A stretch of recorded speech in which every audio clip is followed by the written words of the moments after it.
Hello. Happy Wednesday. How are you guys? So, it is the second week of, or really the first week of Me Made May.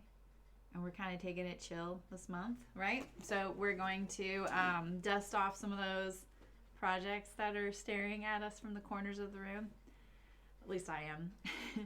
I do have a few over here, so I'm going to finish them up. I think I can get through everything today. It's like that balance of I want it done so badly, I will push, you know? So we'll see. I have a project bag, 2 boxy bags, and the inserts for the closet case floor poof, because I never made my inserts. I just stuffed them with like bedding I didn't need. Hey Malin, hey Eliza, how's it going? Did you guys have a good weekend? Mine was actually pretty good. Like, I really didn't work, which was nice. Like, I pretty much like did house stuff, you know? So I don't know, it felt pretty good. So I think I'm gonna dive in because I'm not really doing a garment or a specific project today. So just jump in if you have questions. Hi Tanya, how's it going? Hi from California. So yeah, just let me know if you have questions about something. If you have the project bag pattern and you're stuck somewhere and the video wasn't enough, or you've watched the past stream. The boxy bag pattern is, hi Eva, something that was a free pattern for Patreon patrons that we did in December for like gift sewing and stuff, like a little dop kit. And I have had 2 more cut out from them. One's vinyl and one's not. One's lined fabric. So I think that'll be kind of a good thing. Hi, Angela. Hi, Jackie. Hello, Rhode Island. How's it going? You have lots of hemming, Tanya? Oh, yeah. I can relate to that. I have a couple of popped seams that I need to address. One, I'm like, how did I pop that seam? Thankfully, it's a French seam so that it's not splitting open.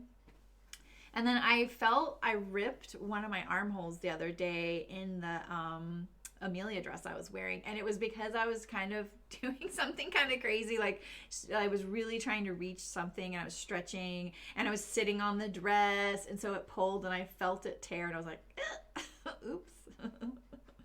Ooh, nice, Malin. That's awesome. I know, right? Yeah, this is a good theme. We can thank Walter for inspiring this. So that's great, Eliza. That's awesome, right? I mean, it's fabric, right? You kind of, when you start like working on those floor poofs, you start going, you kind of start looking at everything in the house, the stuff inside. Am I right? So. Me Mend May. Ooh, that's a good one, Angela. I like that.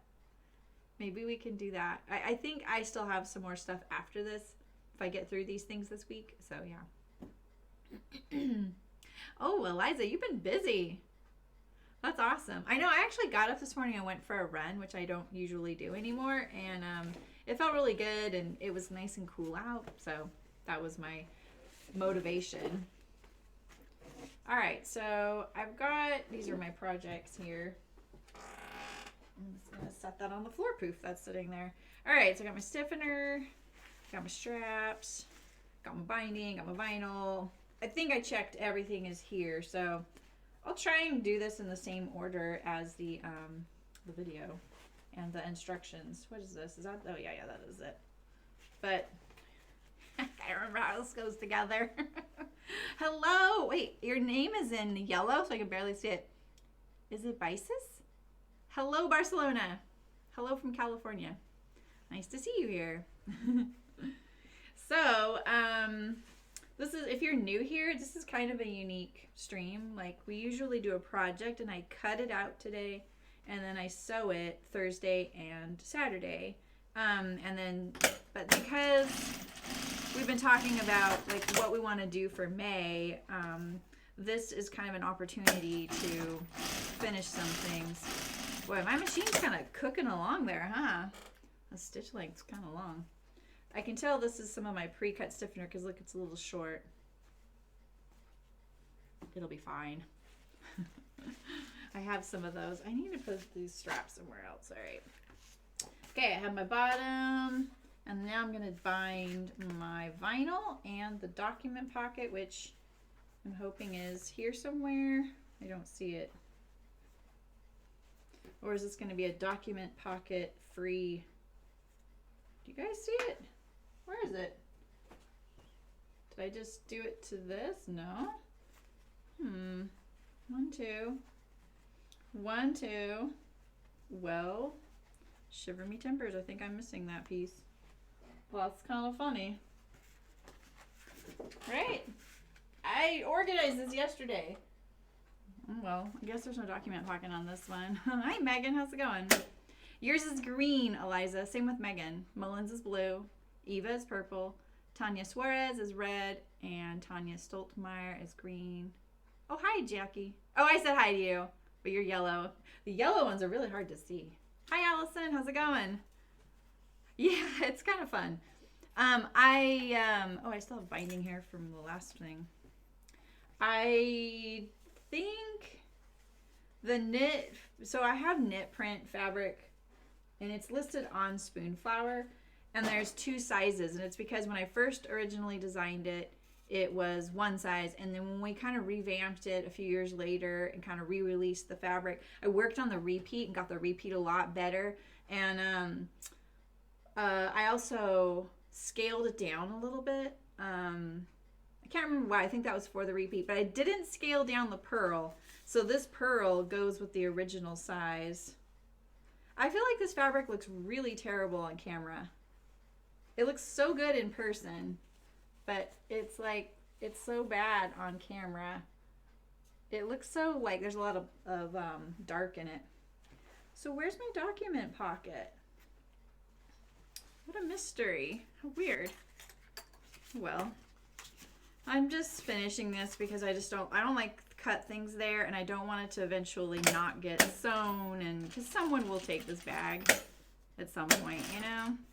I think someday I'll have probably this year, I'll have a sample sale and just sell some of the things I've made on camera, because I really don't need 12 pin cushions. Or I have like 7 project bags and like 6 zip doubles right now.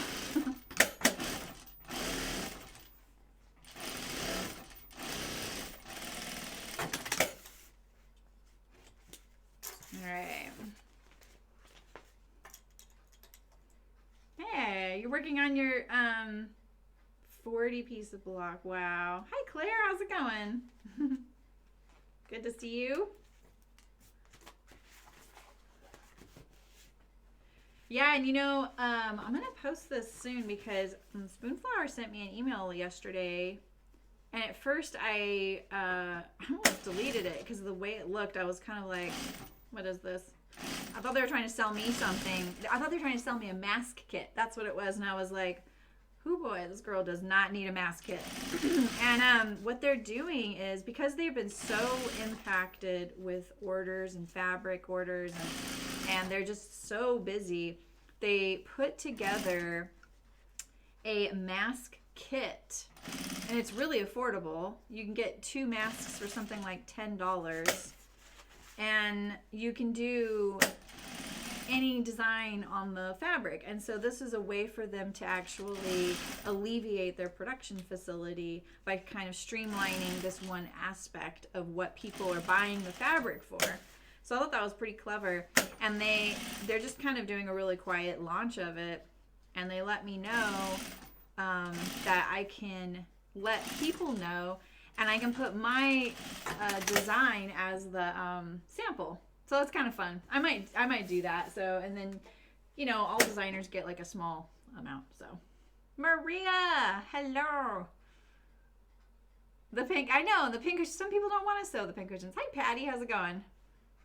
The plastic in my bags. It's vinyl. It's a 12 gauge vinyl, and it's I use the matte or the non-glare. I don't really like the glare, but that's just a personal preference. And I find the glare sticks to itself. It was also really hard to photograph. That's another reason. Oh, do I have elastic? Yeah, I do. Here's my elastic. So I was talking to Maria earlier, and I was telling her that I'm thinking about, see, I still have a few products as cut pieces that we didn't finish making before I closed Chicken Boots because we had no production all of a sudden because of the fire. And I just boxed up all of the cut pieces, and I have so many project bags all cut, like all the stiffener, the vinyl, all the pieces, all the lining, just like this, like what you see right here. I have all that cut, and I showed her the bin. It's quite impressive. And Maria, I am going to order the webbing I was telling you about. I got a hold of them, and they have it in stock. So I'm just going to get the webbing. I'm going to make some really cheap kits up. Because I don't need 100 more project bags. I'm not making them. So, all right. So I'm just, oh boy, you guys. When I was making the viewer bag that you guys designed, I was making the video for it. I had to do this right here. I had to put the elastic in the casing for that gusset pocket, and I could not get the dumb little piece of elastic to go through the waxed cotton. The waxed cotton kept grabbing it. I'm going to have to learn how to fast forward in a video. You guys know I don't do that kind of thing, but you're not going to want to sit there and watch me struggle to do this right here. It was so bad. So I was like, ooh, man. And I couldn't just like cut the video and start over again because I had no more of that fabric I was using. I was kind of committed. I was all in. Oof. Don't lose it. Probably would have been better to do something like hem around the elastic as I went for that particular fabric, you know. Yeah, I think I'm gonna make them really cheap, like $5, and you get everything you need except for binding. Because I don't have enough to share of that anymore. This doesn't seem. I just measured that, right? Is that okay? Who designed this pattern? Yeah, it's a little. I'm gonna gather this up a little bit more. This is how I would do it. Just take off that stitching at the end and then pull it through. I don't know why I just used my seam ripper. It's a brand new seam ripper. I could have easily just cut right through that elastic. There we go. So the zip double's off for testing, you guys. Hey, H. Dot, how's it going? The Spoonflower fabric is so grabby. All right, so what's the next step? We put the stiffener in the ends, right? And then we have those. Well, you would bind the top of your document pocket, but apparently I lost that piece. Oh no, remember I used it for something? What did I use that for? I stole it, remember? Was I with you guys when I did that? I've been occasionally sewing with a friend on Zoom. I think I stole it. Wow. I'm disappointed in myself. Awesome, Eva. Are you testing it, Eva? I have no idea who's testing it. I have someone else do it so that people feel really comfortable telling them what a terrible pattern drafter I am. You know what I mean. Yeah, right? I remember I grabbed it. I needed it for something. What was it?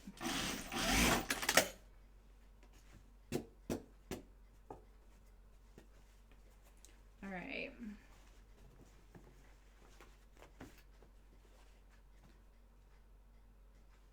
Yeah, so my problem with the kits that I'm going to make is that we stack cut those, and it's not, I didn't use this pattern, so they're a little different. They still sew together. It's just like slightly different. Yay, Maria's testing. Oh, well, I think they've got enough testers, Eva, but if you ever want to, actually, Maria, do you know how is there like a Facebook group? Do you love how informed I am, you guys? You know? Was it the poof? That's what you're thinking, Megan? Maybe. Maybe that's where I stole it for. No matter how good I am, I always have a little bit down there that hangs off. I did better on the video, I think.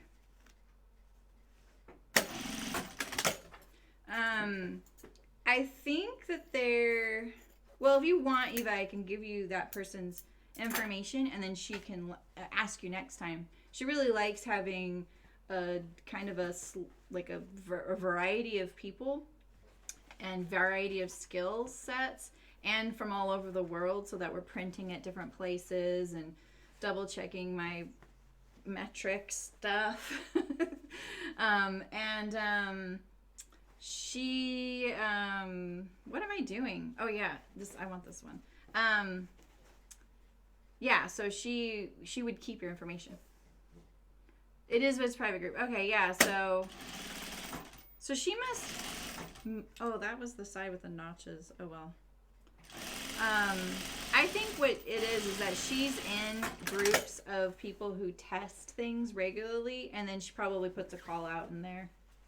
And then she had some extra folks from the project bag test. Okay.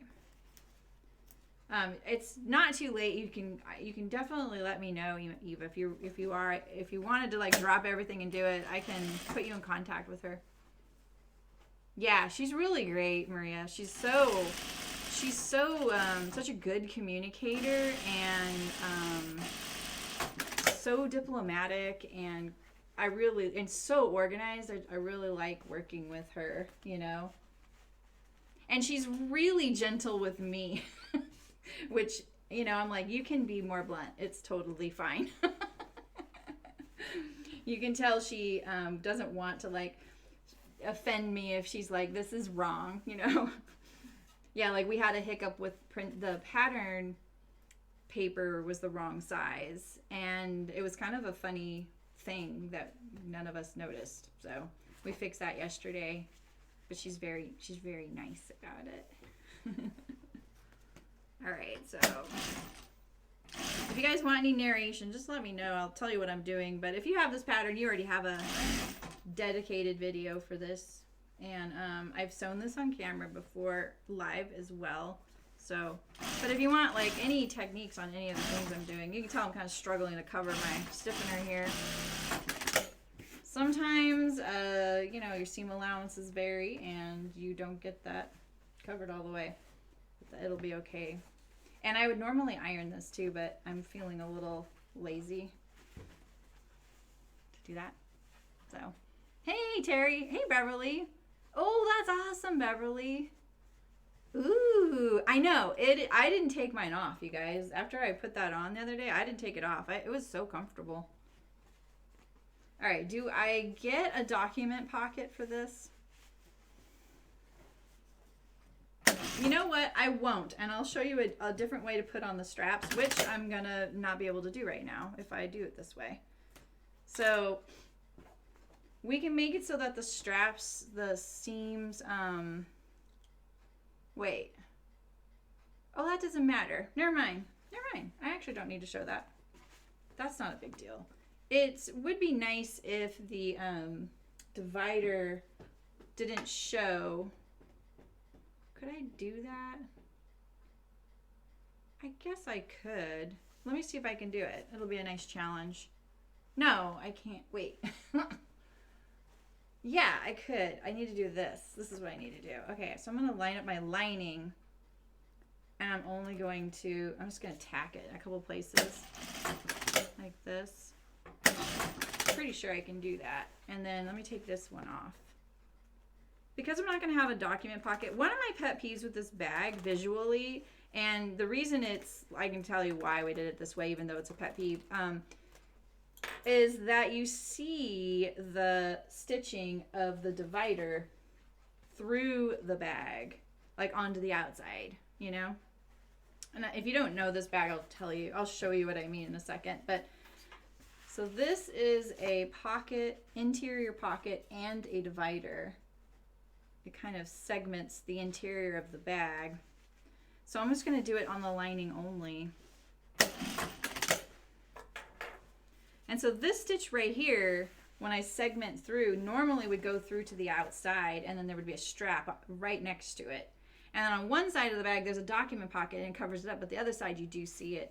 And the only reason we did it that way is because it is faster, and this bag was pretty expensive, and we just needed really any opportunity to make it as affordable as possible, and that's just one of the areas we decided to utilize that. And because now going back and now tacking this again, it just adds a whole nother layer of fussiness like that, you know. All right, so now look, it's invisible on this side. I can put this stitch back in. It'll be a naked project bag.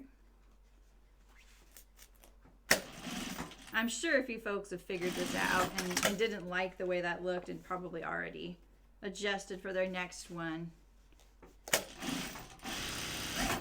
So now, yeah, it's nice and clean on this side. There's no stitching showing through. And it doesn't really hinder the divider. I mean, the worst thing that happens is that nothing, actually. I mean, there's no actual downside to that. It's just fussier. So, nice, Eliza. Yeah, I'm sorry my sewing of that V-neck was so labored. I don't know what was going on with me. Yeah, I definitely felt like I could have done a much better job giving you guys a tutorial to sew that. So I'm sorry. All right, so why is just having the inside, why is having the inside so hard? What, do I do this? Oh my gosh.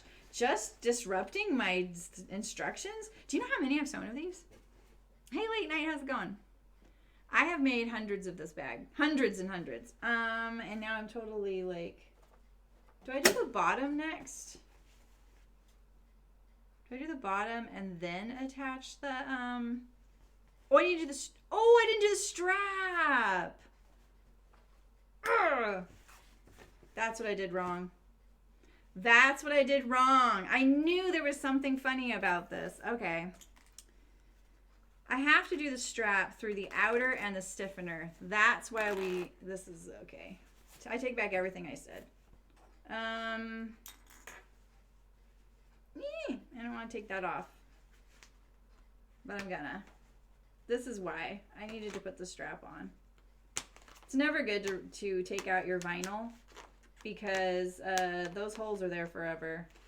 It's on the inside of the bag and it's not going to a customer, so I'm gonna fix it and someone will still be happy to get this bag. I might even be able to get right into the exact same holes. Yeah, right, Eliza? I know. I think I'm gonna make a couple more. I'm making another one already, but I can't show you guys yet. It's a kind of a surprise. I'll show it to you when I'm done. I'm hoping my fabric gets here quick. I made some custom fabric. I hope it turns out. I'm so excited. Hi, Karen. How's it going? All right.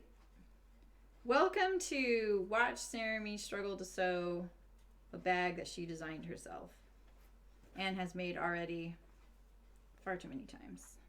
Okay. I need to put on the, I'm just going to back up a bit. And I'm going to put on the straps. Okay. So for my straps, when I make them personally and I'm not on a video, I actually change the top thread to black and leave the bobbin thread to cream. I usually sew the whole bag in cream, whereas in the video, I sewed it all in black so I wouldn't have to do a thread change.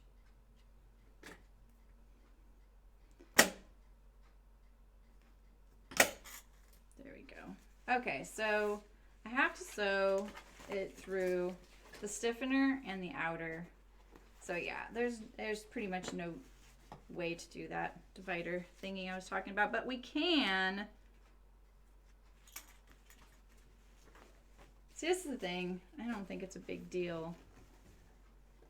let's see, if I leave this separate, we could do this as an experiment. Would that work? I sew the straps down, and then if I sew the divider to this and go to the other side, see, remember when I was saying the only drawback to this is, and I'm like, oh, never mind, there's no drawback. That's because I knew I was sewing it wrong. And so what my drawback was I was thinking is, once it's sewn to this, because this isn't going to be anchored to the stiffener, it could pull away like this across the bag. You know what I mean? And that's and when it didn't happen, I was like, oh wow, why didn't we do this all along? So yeah, why isn't that command working? That's so weird. I fixed all the alerts. I'll have to fix that too. All right, let's just put this on the way we normally do. I mean, I can leave it so that the straps just go through the stiffener only and not onto the lining. It does look a little nicer on the inside, but it's really not as critical since it is the inside of the bag, you know, so.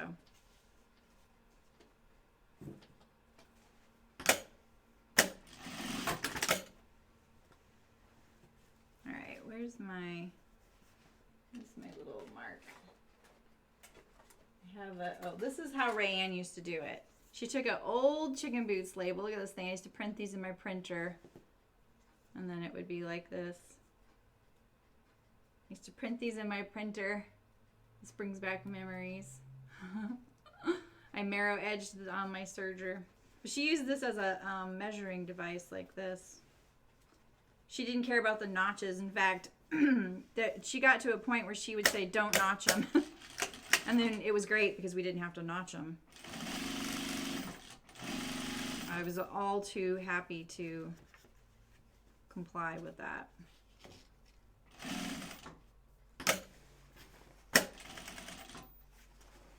This is so awkward. This is why we didn't do this.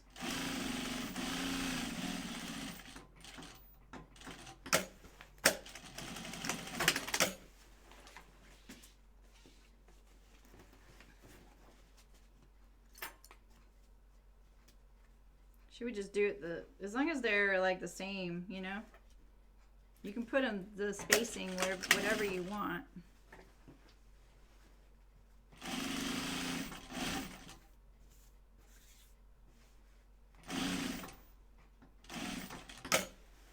You gotta kind of feel for the top there to know where it is so that you know you're about an inch away.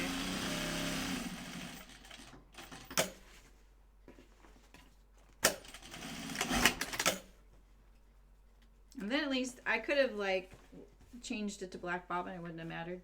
But I was left cream so that it looked nicer on the lining because I very consistently picked light colored lining so you could see what was inside your bag, you know. Cheers. All right, so then if I could maybe get this on one side. Yeah, so we'll try it. I'll do it on the other side so that I can follow the holes. I dropped everything on the ground. So you know it's definitely in the lint lava category right now. Which is another command, but commands aren't working, I think. All right. See, I probably cut this one or the other one so that I could cover the repeat up with the document pocket, knowing me.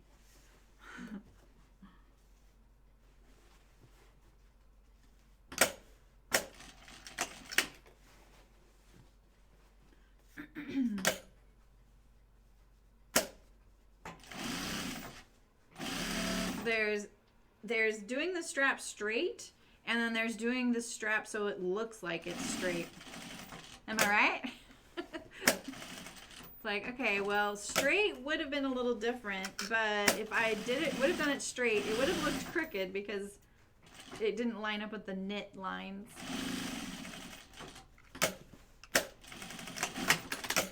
It's all an illusion.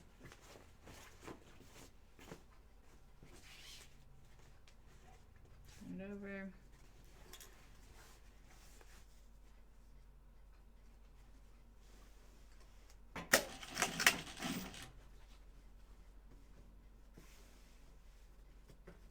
I'm having to fold it. I have so many tools right there. They'll just get pushed off.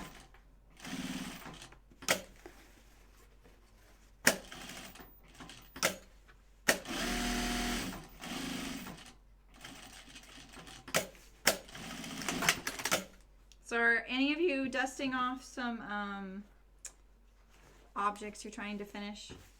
Anyone else out there? I'll leave that on the ground. All right, let's do an experiment. Let's see if I can sew this so that the stitching doesn't show on the right side. You can learn from mine to see how it works.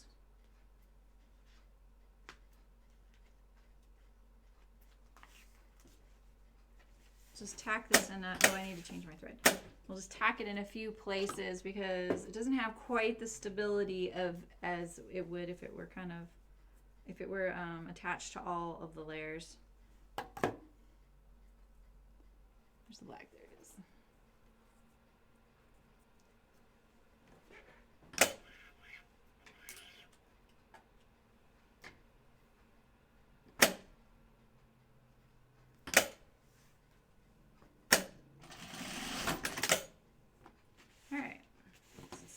This on here, and then we'll try and get right in those same holes without letting this rumple up.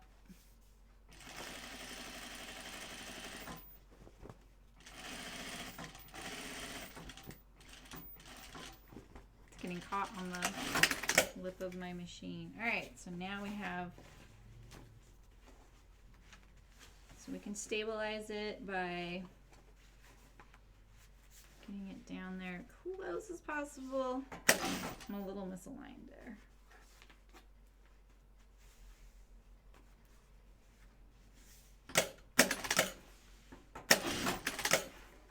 So I hung this off too much and now look at that, it's a little short. That's a bummer. That'll make sewing the ends harder. All right, so now we have this side, and it'll be the same type of sewing. Because I don't have the strap to line up from. Like, usually you can see the strap stitching, and I use that as my guide. So let's see here. Oh, I have that thingamabob. Remember I got this thingamabob? Let's see if it works. Oh yeah, that's great. Oh, it rubbed some ink off. Maybe I shouldn't have done it so hard. All right, so we'll stitch this down. I'm gonna line it up along the bottom there. I'm actually gonna line the lining up to that edge because we know my lining is a little short. Because this is when your bag can get kind of wonky if you're not careful. All right.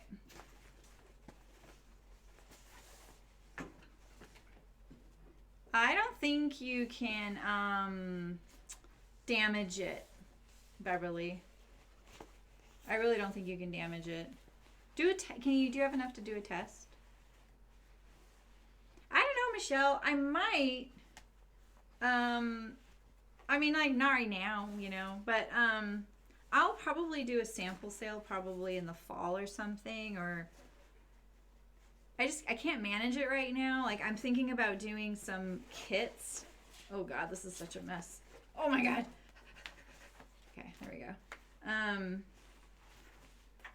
Now we all know why we didn't do it this way in production. Mystery solved. Yeah, that's what I was thinking, Malin. Yeah, so I think I'm going to make kits out of all of the leftover. I have cut project bags in bins, like probably at least 100. And I have the stiffener. I have this piece cut. I have all these pattern pieces, the lining, the outer, all of it cut out. They're just ready to sew. And I was thinking about just putting them up for like $6 or so. And maybe a discount if you buy more than one. And I'm going to get some webbing. So it'd be a whole kit. It's just like you have to pick from the fabrics I have.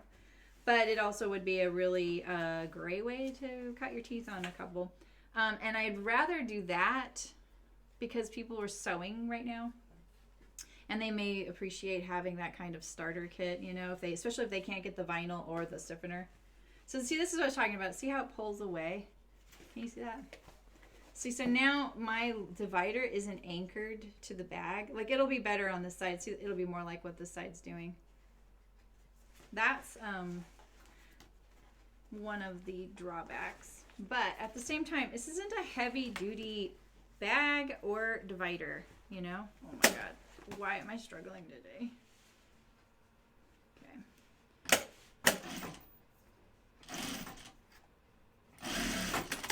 There we go. I thought I just sewed this. I didn't. See my pet peeve here? Look at this. This is my pet peeve.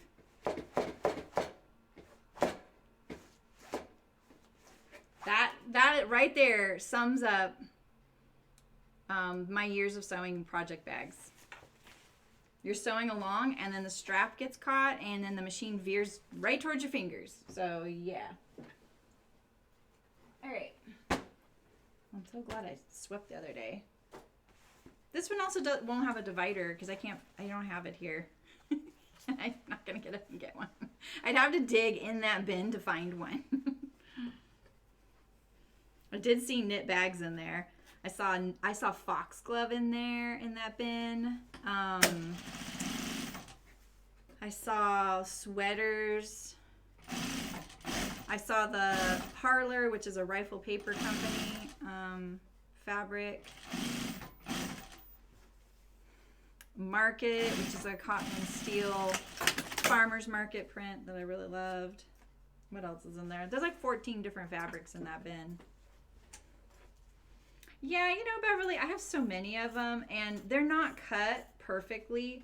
Like, the pattern I used for those, it's theoretically identical to the pattern I'm selling, but, you know, when we went through that process, I probably rounded some of those measurements a little bit so that if I had to talk to people over the internet about how the dimension of the pattern piece, because see, I took my pattern pieces, and almost all of them are rectangles, right? I can just say create the piece in a graphic software program, not a CAD program, but a graphic software program. But when it comes to like the divider, which has the little whoop-de-doo, I have that digitized in. And so because I'm talking to a graphic artist and I'm talking to a pattern digitizer, I wanted to make sure that it would be easy to talk about the measurements if I had to.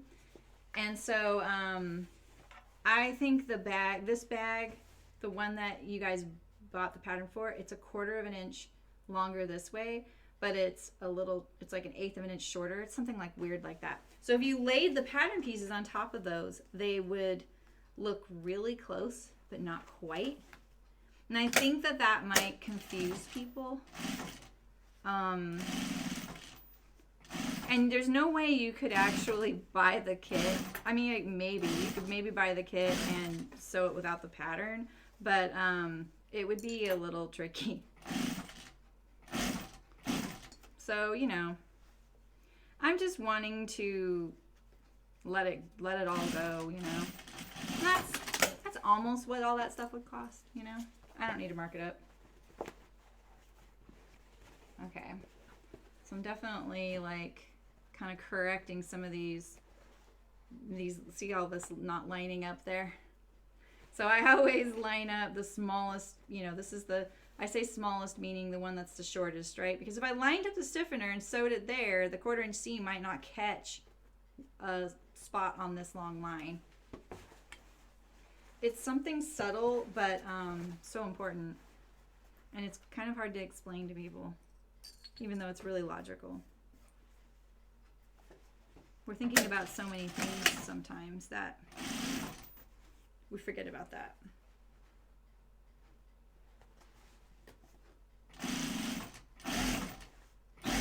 And plus, Beverly, I have so many boxes. I really need to like downsize those. I really want them to be going to good homes instead.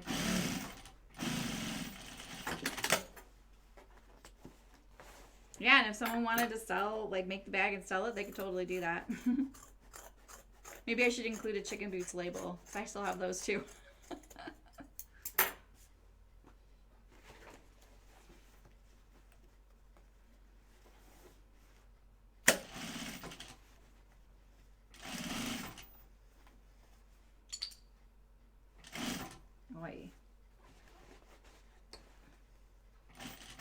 Oh, I did this backwards. Wow, look at me doing it wrong here. Usually I would say start on the bottom and finish your binding on the top like I did there. So we'll see the difference. See, this one looks a little cleaner. I'll show it, hold it up to the camera. If I would have known, I would have been a little bit better about it, but so I fell off like right there. This poor little knit bag. This is what happens when you have these little mystery things in your sewing room, right? They don't get quite the good attention. Not mine, at least. I should totally include the label. All right. So we have now our end. This is the part. It's the money shot right here. Too many tools.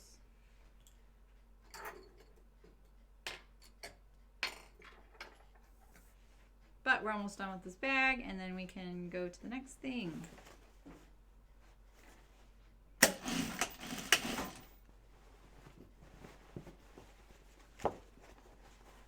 see how far it is.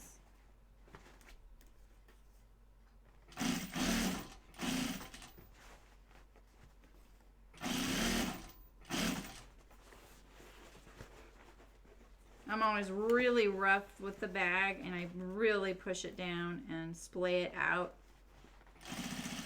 This is something I can't stress enough when sewing this bag. Just you really got to let it know who's boss, because otherwise it will kind of give you some trouble. I push the seam allowances towards the bottom of the bag. But the bag will be fine no matter how much I squish it right now. See, this is a problem. I didn't anchor that, and look at that. Make sure you anchor it if you do it that way. Or just follow the directions. Why would I question that I've already figured some of this stuff out, you know?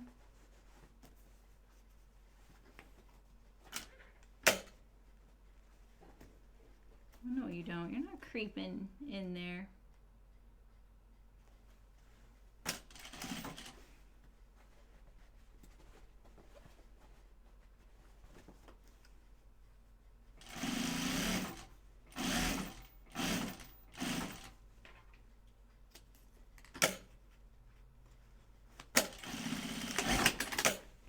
First thing I do, I check that I caught it all. That way I don't waste any more time if I don't need to. I rip it out right away.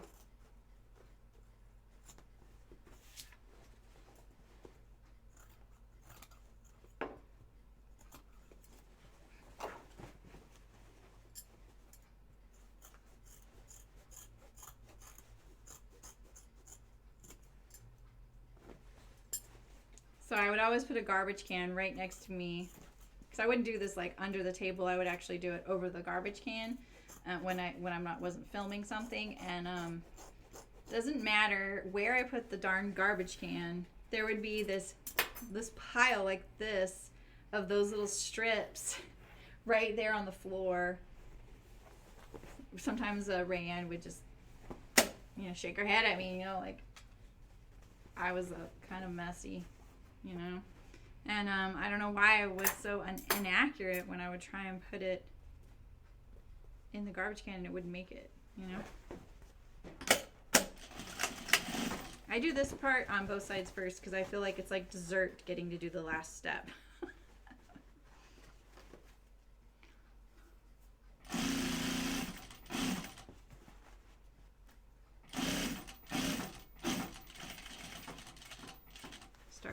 stop a 1/4 inch away. Pivot it, mash, pivot, mash, pivot, mash. Pull this out.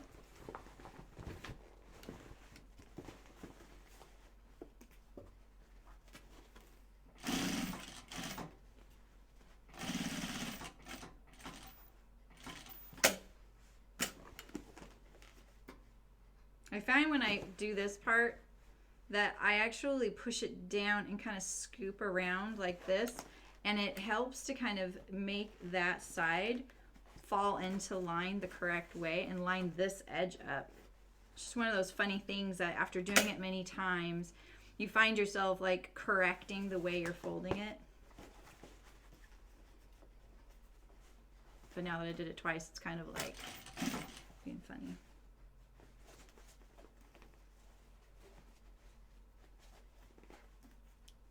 Stop shifting. Why are you shifting right there?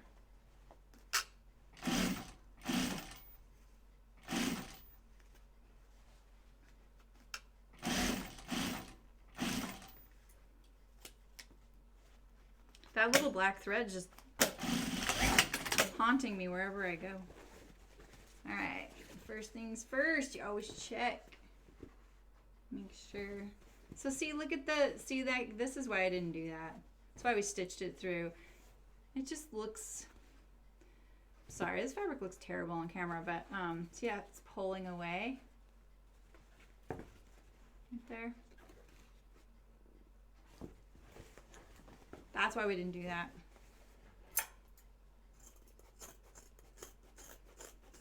You got to anchor the straps to the outside. So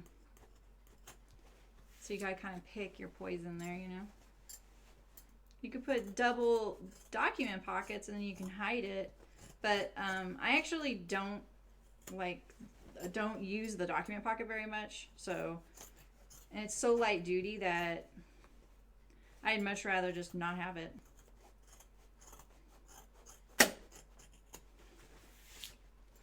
All right.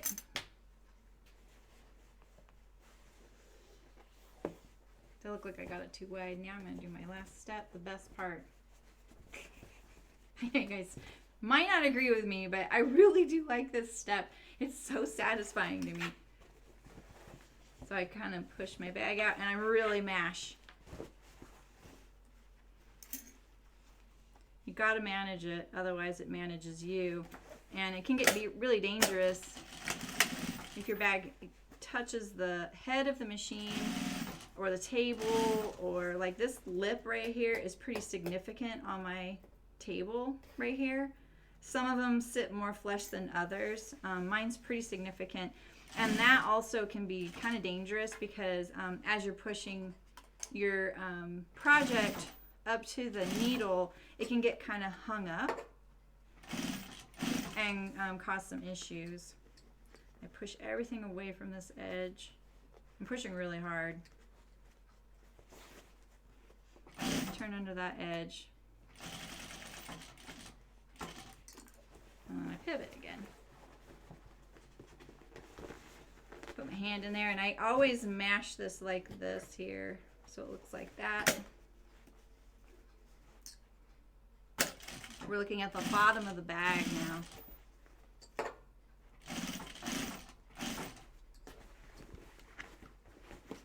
Push this out. Turn under this edge here. Sometimes I do this before I even start sewing. Use the awl.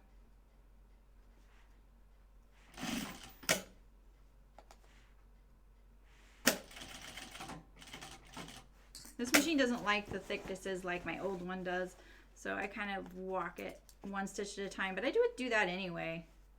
The thicknesses make me nervous too.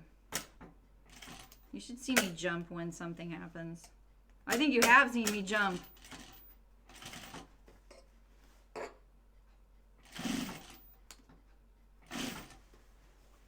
Bias is very stretchy, so even though like when it's folded naturally, it's only coming up to the stitches right here. So this right here is my stitches that I just sewed this on. I can see them.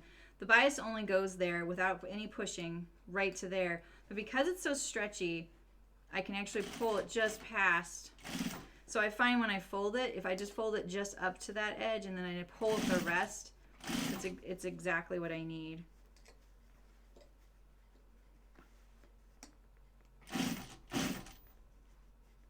And I always try and cover up this little ratty edge of the binding. Just like that.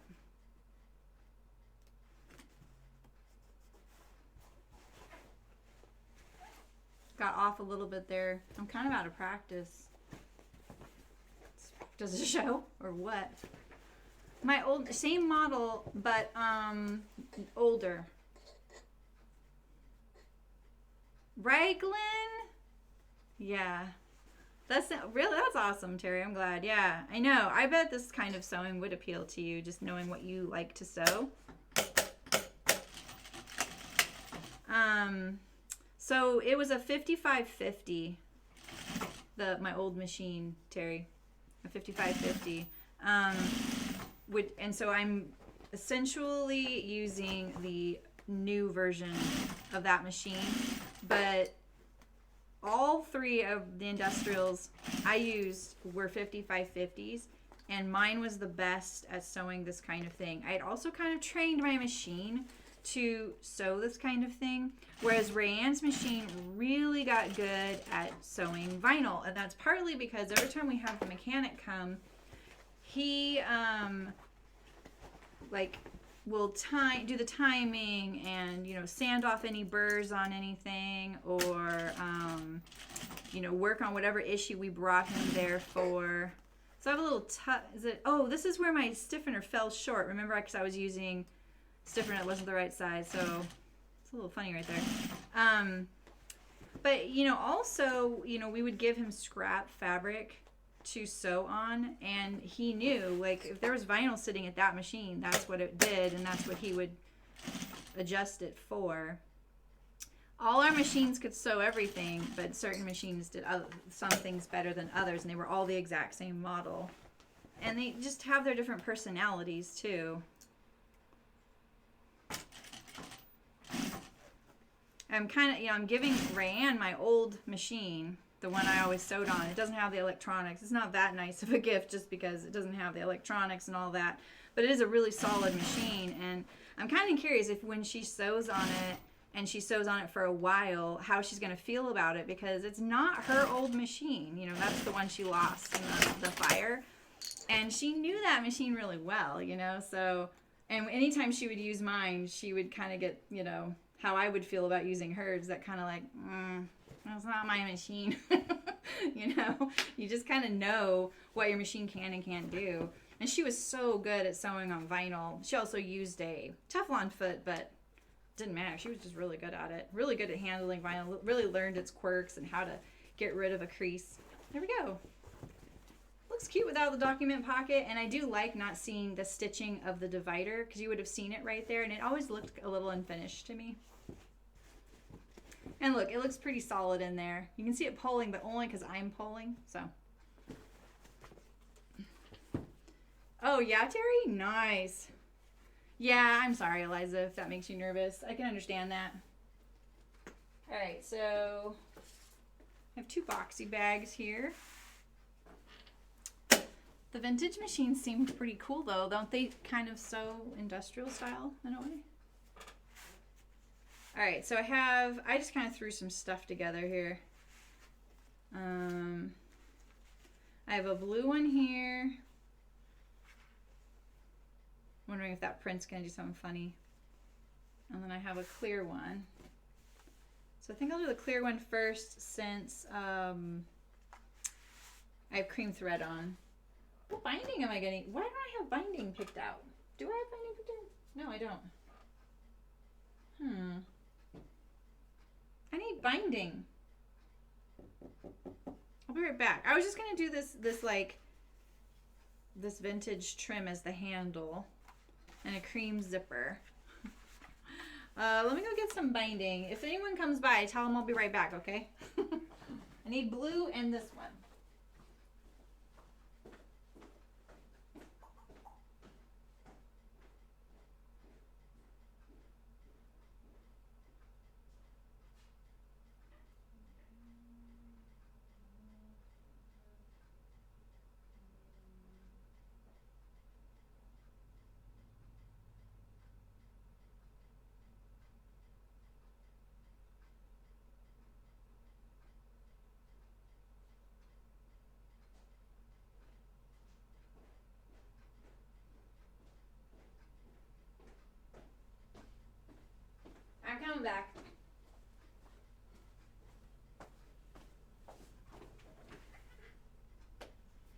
Oh yeah, Terry. Yeah, that's great.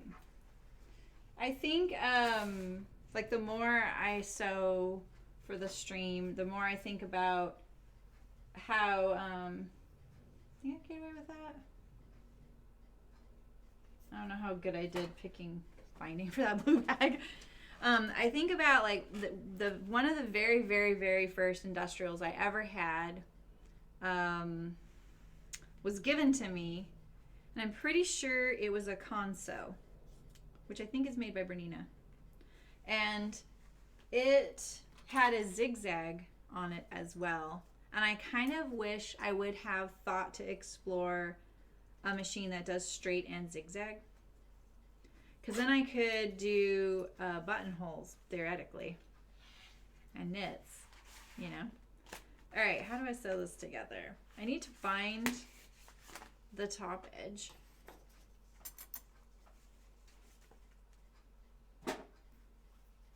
This is kind of crazy. What did we use this for? This was on one of the Hearts fabric things, right? Was this on the apron that we sewed? Right?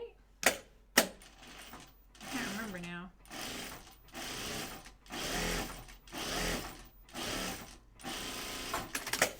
So if you use that pattern to make a clear boxy bag, what I like to do is just bind the zip opening. And if you make a fabric one, you can sew and turn it to the zipper, which I'll show you on the other one. But the only thing is it will change your seam allowances as they meet up to this center right here. I'm not actually sure I thought that through with the, the other one, but it's something to think about because we're not using the seam allowance when we bind it. I'm not gonna lie, you guys. These are not bags that I sewed. These were Rayanne's, so I'm trying to remember. I had to remember when we did it in Christmas time too. Doesn't matter if I taught her how to do something. If I didn't do it 100 times, I would sometimes get to something like if she was sick for a bit or like taking care of some family, like she was just out not working, you know, which is really rare for her. Like she was always at work. And I had to do something of hers. I would sit there and be like, do I call Rayanne and ask her how to sew this? I would sit there and look at some of them. I'd be like, how do I do this again? You know? Too many different things. See, I'm not even using the binding machine. Even though it's sitting right there. Okay, so how do we do this next? Oh, that's right. So we split apart our zippers. That's how I did. I was like, wait a minute. All right, so I'm gonna sew this one on. I'm using Zipper by the Yard.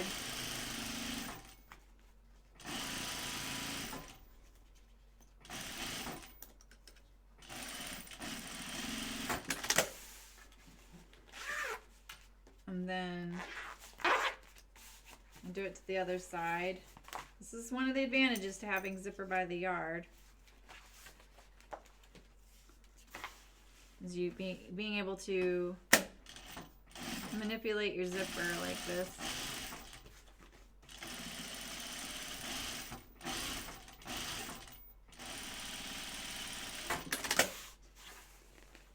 I hope I'm doing this right. And then I need to make this flush. I have to talk out loud while I do this. I have to make this flush so that when I put the pole on, it doesn't get crooked, you know? Because if I didn't put the zipper coil on there at the same, hanging off the same on each side, and I started it, they would be like this. So, and then we have to zip all the way off, and then we do it again to get the zipper on there. I can see them a little bit off, so I'm going to try and put this side in first.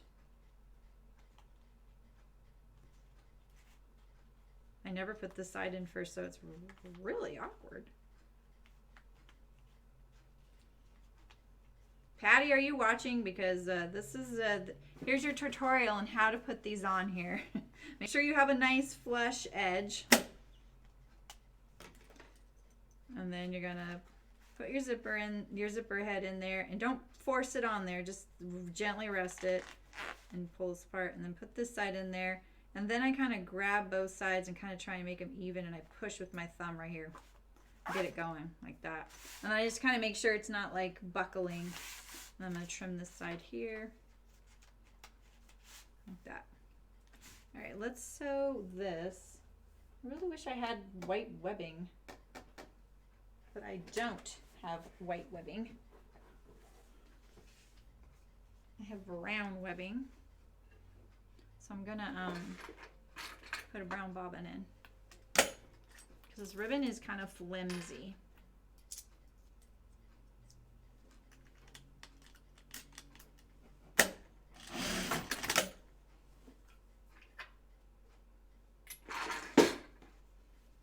And look at it, it's just falling apart there too, so.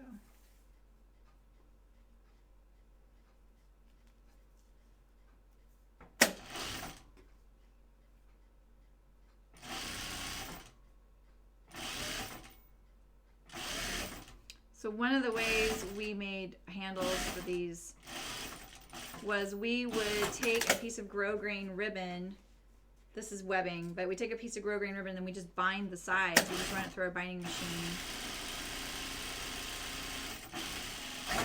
There we go, now I have my handle. You are cool.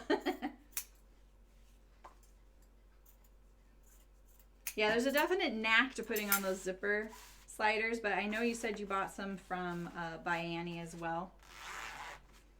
All right, so, oh, that's right. Is there a ribbon here? Wait, how long is this? This is, could I? Yeah, I'm gonna steal a little bit of this right here. And, oh, that's not long enough. What could I do? Could I make this work? I think I could make this work. Could I make this work? Wait. Yeah. That's, yeah, I can. I'm gonna do this. I want a little pole on my, I'm gonna do this. Oh, I still have a brown thread on. That's the quickest way to ruin a whole bag. It's amazing how you don't see your bobbin, your under thread, for a really long time, and then you're like, oh, I've been sewing with the wrong color bobbin on. All right, so I'm gonna bind this little edge here. Oof, I made this really short.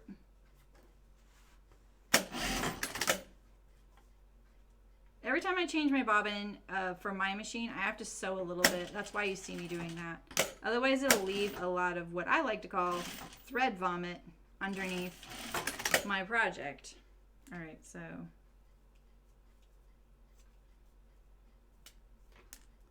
All right, so now I can do this and this.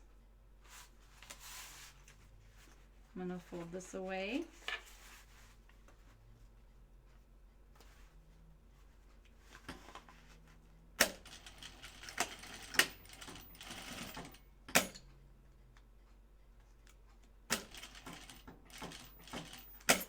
You can really see why I love this by the yard zipper, because I can sew right through it. I can make it whatever length I want.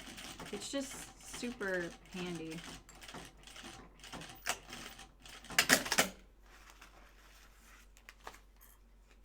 All right.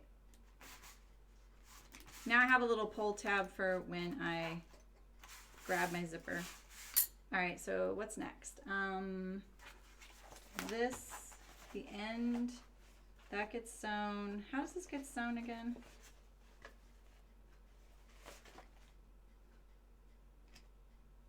I can't remember. I have to sew, oh yeah, so I'm gonna bind these. and I pull it through the hole. I really need to stabilize this end, so we'll do this one first. Okay, so I do this, I sew this together. Right? This is what I do, right? Why is this so hard? I think I'm doing this in the wrong order. I've got to be. Maybe we did these inside out. Yeah, this is not how we did this. Feels very wrong right now. This will work. I always bound this one end with the zipper and close all of the hoo-ha of the messy zipper. Ah, see, my seam is not lining up, and it's because I made this pattern to be sewn with fabric. So look at how far off I am. This bag will be a little bit wonky. No, I'm gonna trim this. It would have been better for me to center that in there. It would have been a lot less wonky in the end. I'm not gonna take it apart just because the vinyl is so unforgiving. And we're sewing other things today.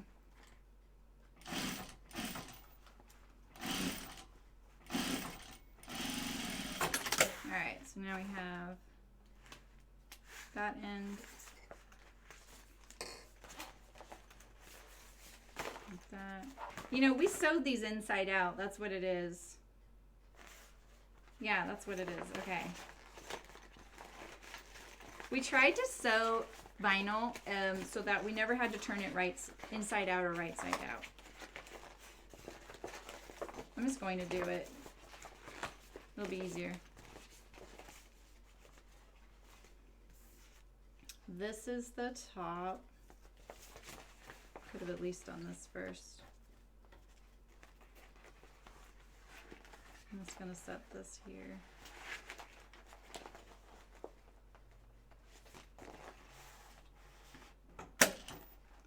Centered over the seam.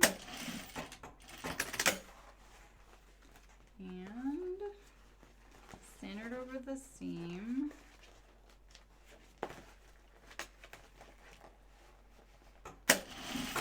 I kind of wish Rayanne was here because she would probably be shocked at how I'm sewing this. Okay, see that this one's uneven? And it's because I didn't take up the seam allowance on this edge here. So if you want to prevent this from happening and you're sewing the binding, I would try and sew this a little closer to the zipper. That's going to help a little bit. Or just use a narrower zipper. My zipper is very wide. This 4.5 coil is about 1.25 inches wide for the zipper tape. It's a little bit wider than what you get at the fabric store. Those are usually about 1 inch.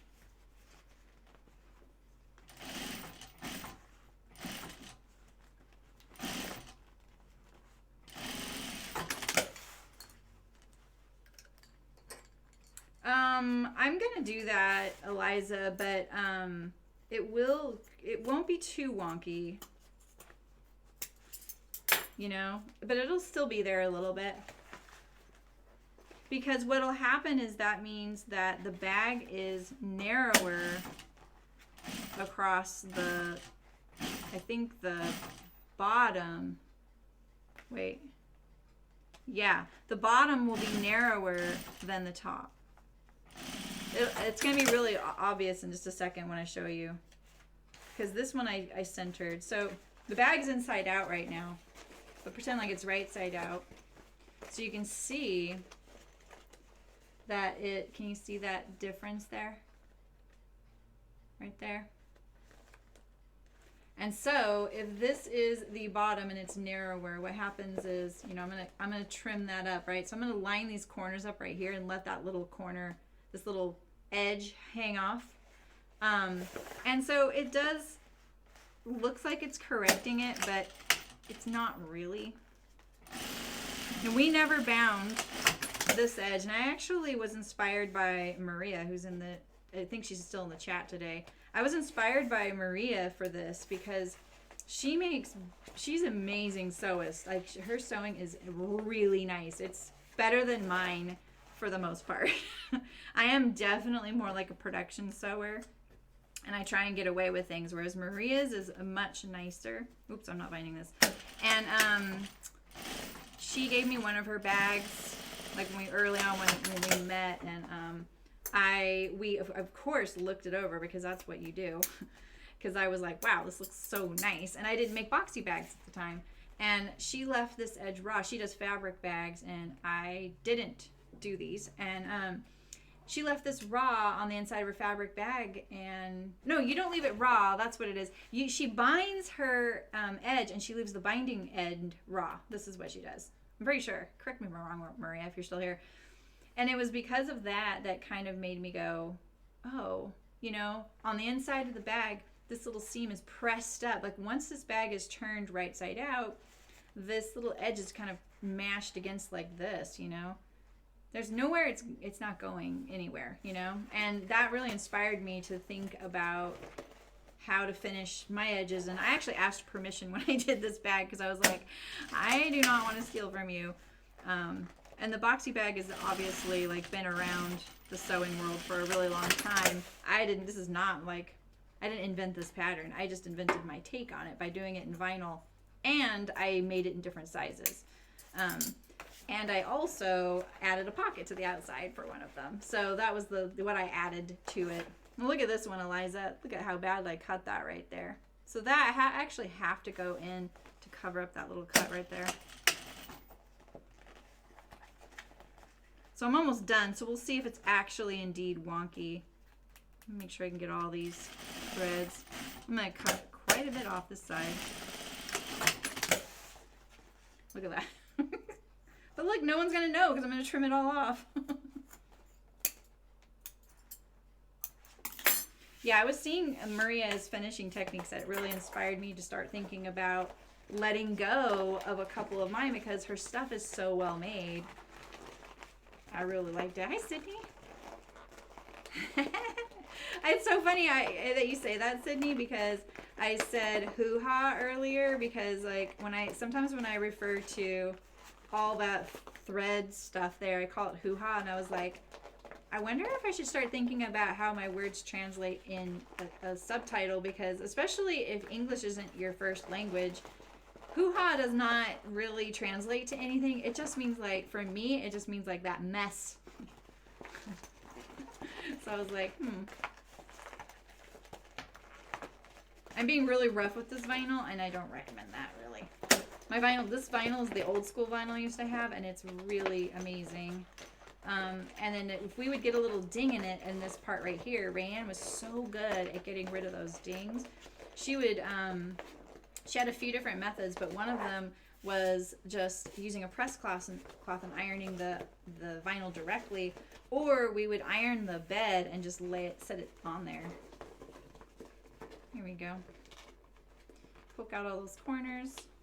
It looks so much better when you do.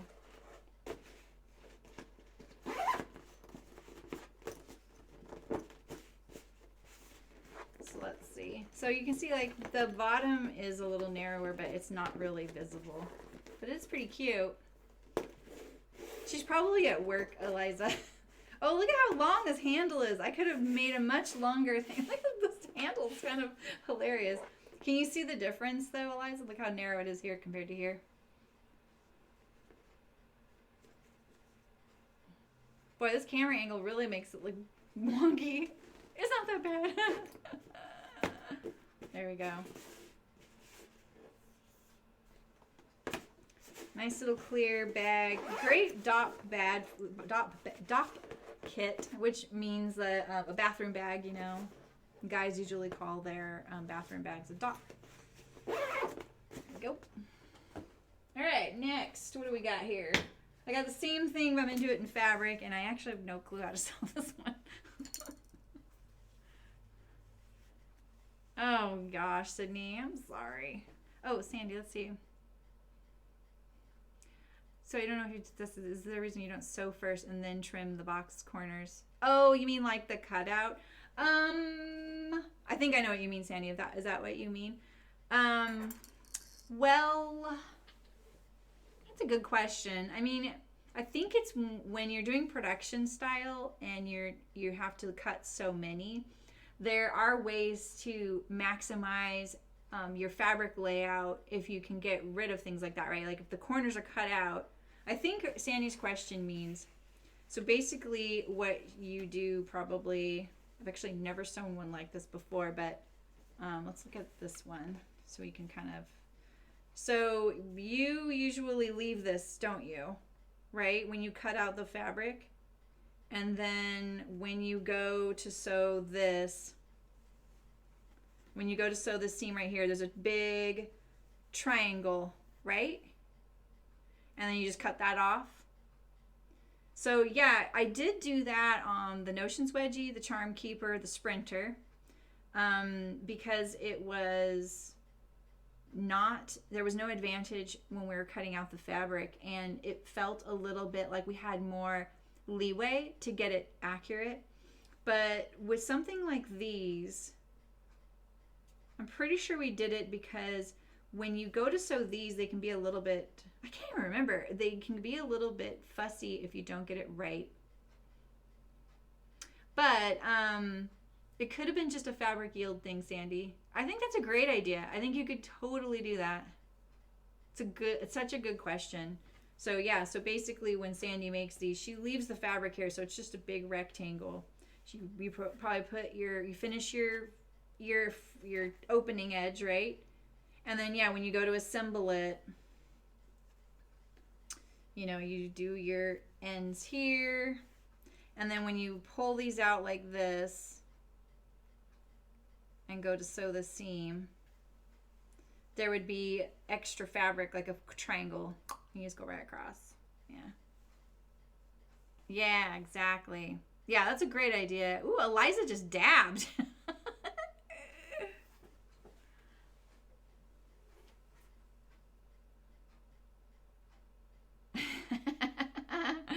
Oh my gosh, Terry, that's awesome.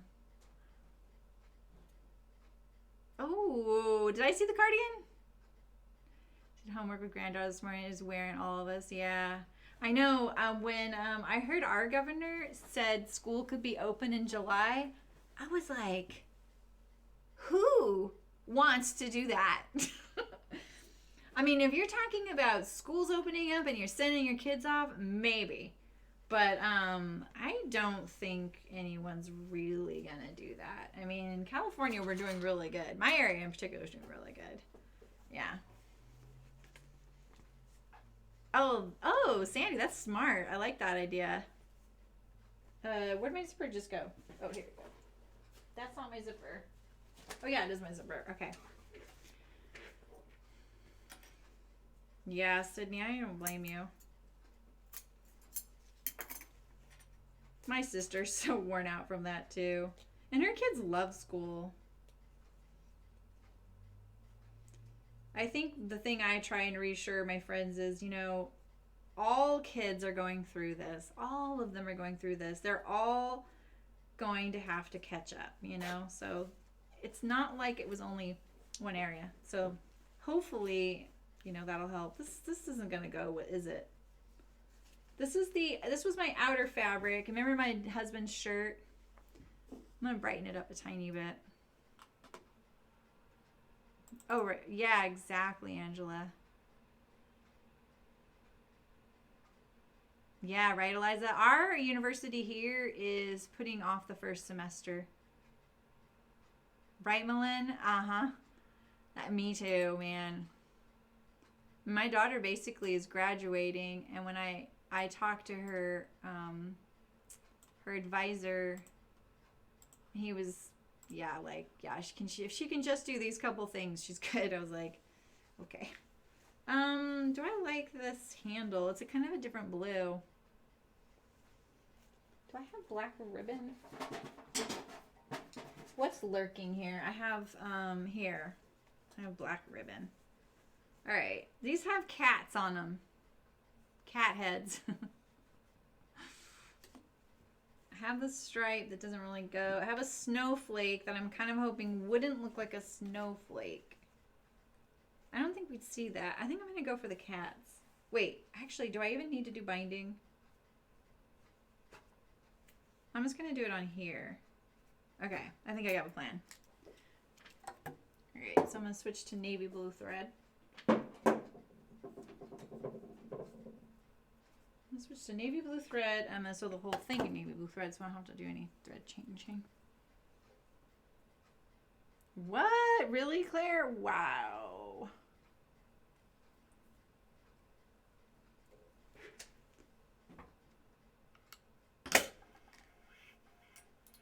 Oh, really, Terry? Nice. He really likes that shirt. Did I get it? Oh no, I didn't. Oh my gosh.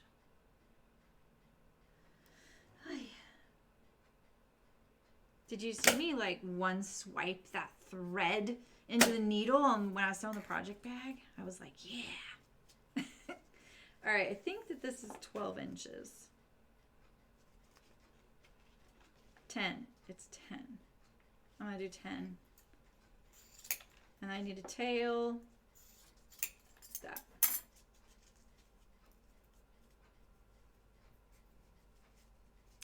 I know, this cat binding's cute, isn't it? Like, I barely have any left. This was a cotton and steel print. It's really cute. It's almost gone.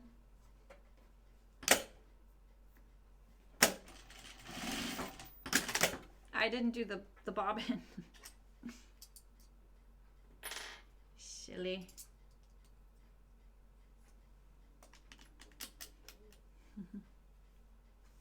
The government wants the parents to wear. This one, Angela? This one? You don't see the, oh, okay, Eliza, look. See, there's a cat right there. Sorry, the autofocus is off. So these are just like polka dots right here, and then occasionally there's a little kitty cat face. It's really subtle. This was on the fabric group, I think it was on the fabric group Meow, which was a really cute fabric group. I really liked that one. Okay, so I'm going to, just gonna bind across this bottom here for this little tail.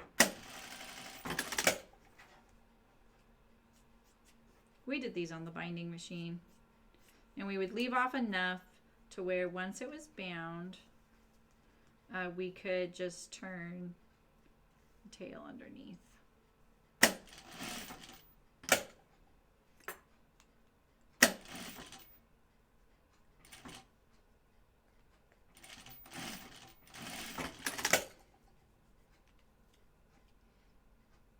Yeah, right, Eliza? Yeah, it does look like polka dots for the most part.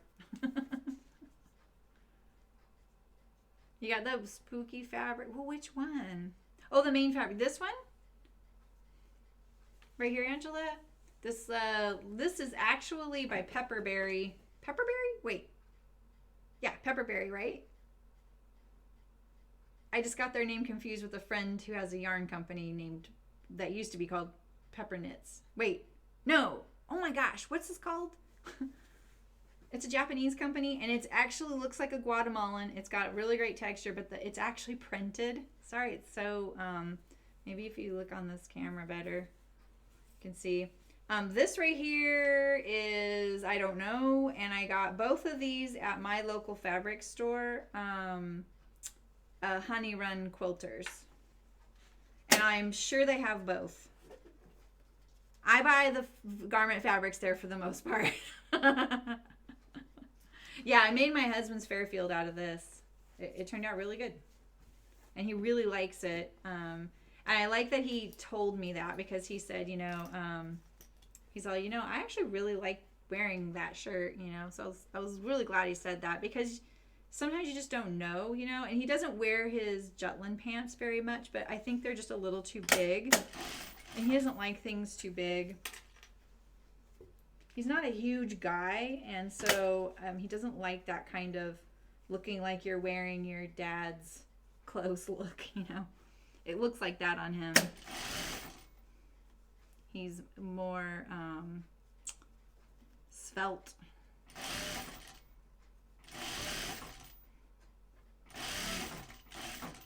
Okay, so I'm doing this right side. I'm trying to remember how to sew this.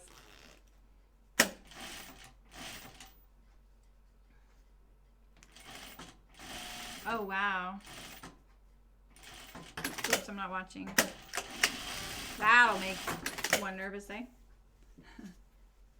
Oh, the Sew House 7T House dress with that. That would actually be pretty nice. It softens up, too. This right here is pre-washed, I think. I actually don't know. Yeah, right, Eliza? Exactly. I love that dress, Angela. That's one of the dresses I make all the time.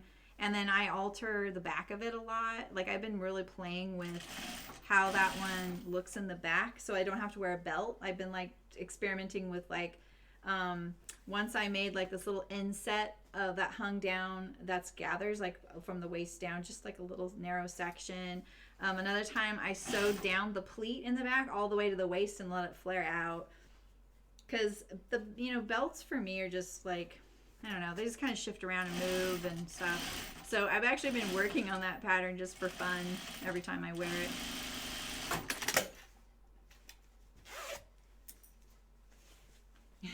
Right, Terry? Yeah, he likes those. Someone else was making those. All right, so let's see here. So I find when you're doing things like this, make sure that you line up across from the other one right there. So I'm lining that up right there, and same with this over here. Use that as your guide. It's more important at this point than anything. I kind of wish now I would have gotten to sew this the way Sandy was saying, but my pieces are already cut out, because that would have been kind of fun. So like, say the zip double, we didn't sew it that way, or the double double, but we did that on the more rectangular bags that had a smaller corner. We actually could put another product in this negative space right here. When the two bags were pressed up against each other, you'd have this big window, and we would cut stitch marker pouches in that. So it worked really well for us. It wasn't easy to cut them out, but it was a good way to use up fabric and not throw all that fabric in the waste,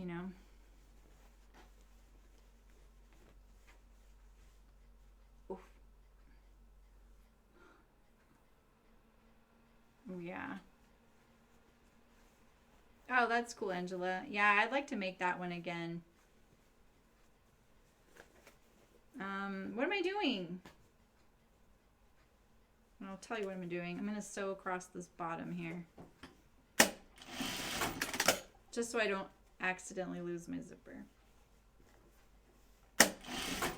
Now I'm going to open this up. There we go. Right side out.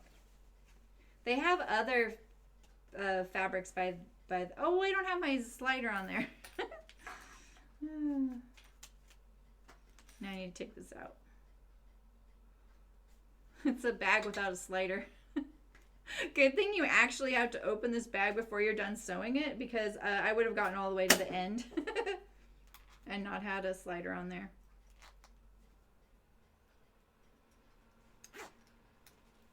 That's never happened before.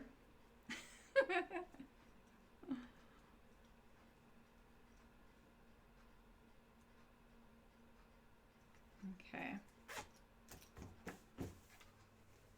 Oh, I didn't do my other top stitch. Okay, I'm going to try and do that. Keep this other side out of the way.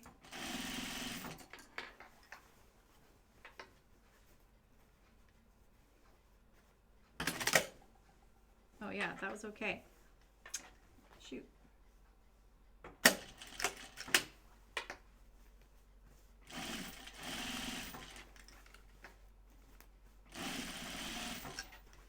I'm pretty excited to give you guys that ideal bag. I think the video is actually, I don't know why, but I kind of came up with a good technique for doing that video where I did each section.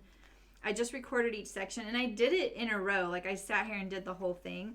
But it was such a nice way to not worry that like the guys would come back in the building and start singing a song, because they do that a lot. Or they would have the equipment in the parking lot and start doing the backup beepers. So I could just do these little chapters, you know, and it was a really fun way to record it. I'm actually getting into recording the videos. I just wish I didn't have to edit them.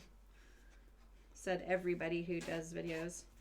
All right, so now I need to put my tail on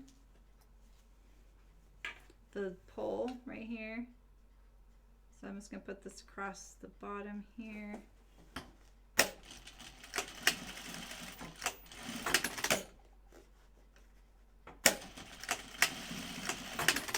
Like that.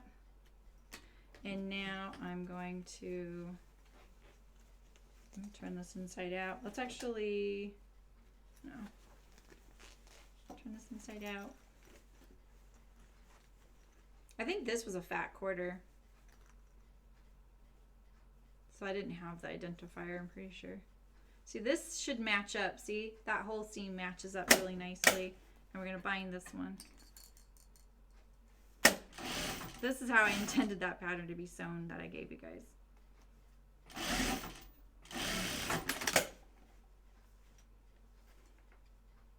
What do you do, Maria? You cut the corner. Are you talking about cut the corner off the triangle? That's awesome.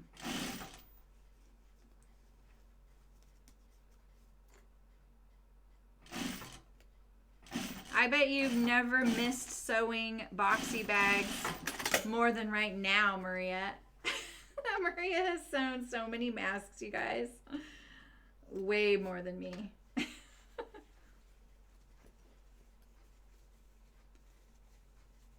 That's awesome, Malin. Walter, hello. You're looking forward to the project bag. I already sewed that, Terry. Do you mean today? Because I already sewed it. It's right here. I'm fast like lightning. Walter, thank you for the inspiration to do the finally finished objects week. I'm so glad to get rid of all these things.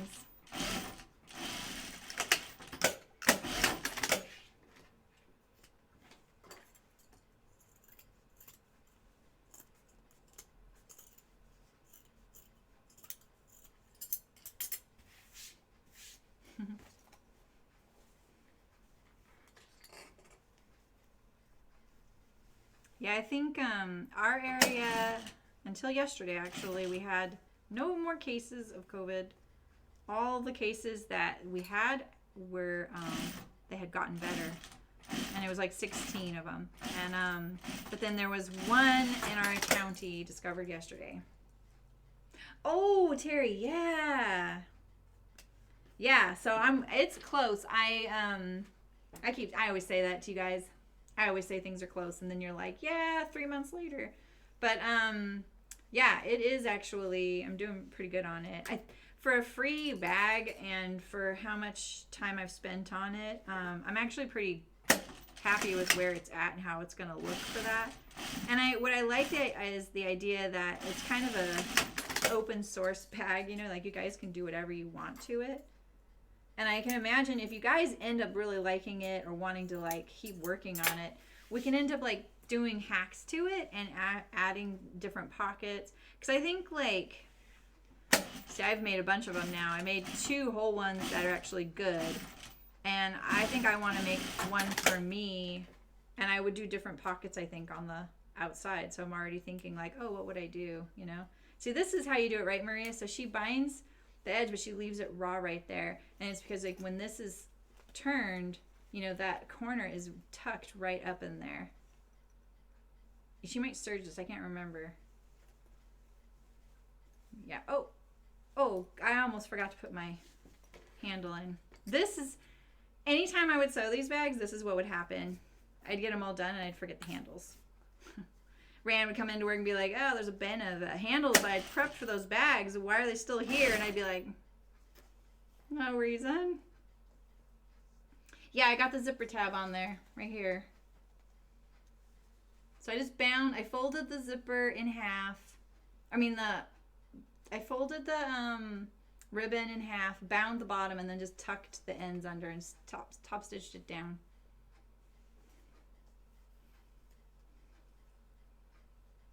Nice. Bind off of the sweater. Always a good moment. Yeah, it is like a spring cleaning, you know? Like, I won't have anything over there if I get through the two things, the Caroline pajama top and bottoms. The only thing I have over there is one thing to sew for hearts.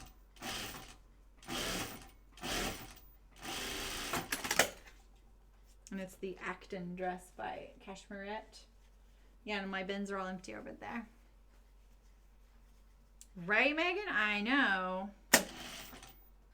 Yeah, the mask making really added to my scraps, so this is perfect timing. I should have done these inserts with you guys, but I remember I was kind of done that day. So 2 of those things. Those poofs are so popular with the dogs. Molly wasn't laying on the one. I made one that was this tall. I think I showed you guys. Well, I may not have showed you guys. It's probably on my personal Instagram account. So if you follow that one, you probably saw it. But I made Molly one because Loki kept getting onto that cat one, and I felt bad. Like he gets all the dog beds, and I was like, Molly needs a dog bed. She's just not much of a dog bed dog, you know. But she wasn't really getting on that one. She would rest her head on it, and that's it. And then I finally realized that the scraps in it, they just weren't, they weren't soft. The bed was really hard. And so I put one of the dog blankets inside the poof it's only this tall. I made it dog bed's height. And I put the blanket in there on top of the scraps, and now she lays on it all the time. So I was like, yay. All right, so I just bound the edges of this grosgrain ribbon. And then this gives it a lot more body it's a very lightweight way to have a handle. I'm just going to center it. I always push that bound seam down. This is how we sew this, like this. All right, this feels way better. Starting to remember. We just never bound these edges because they weren't fabric. Just try and get your strap in perpendicular to the seam. You can tell mine is not. I can tell.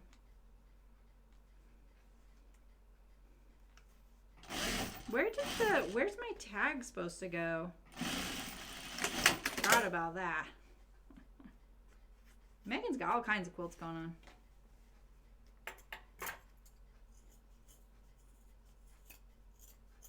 Yeah, my friend was like, hey, do you want to have a sewing date this week? And I was like, dang, I'm sewing everything with the stream. I'm not going to have anything left to sew there. And then I was like, wait, what am I talking about?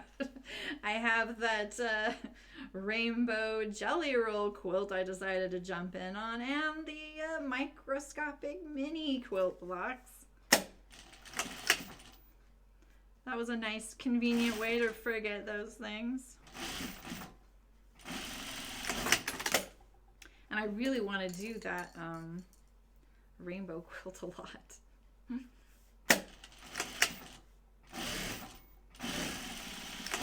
All right, this is pretty much done now.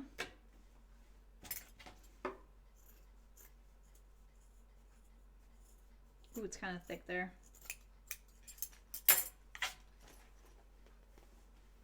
The chicken boots fabric came in. What do you mean? Did you order some knit print?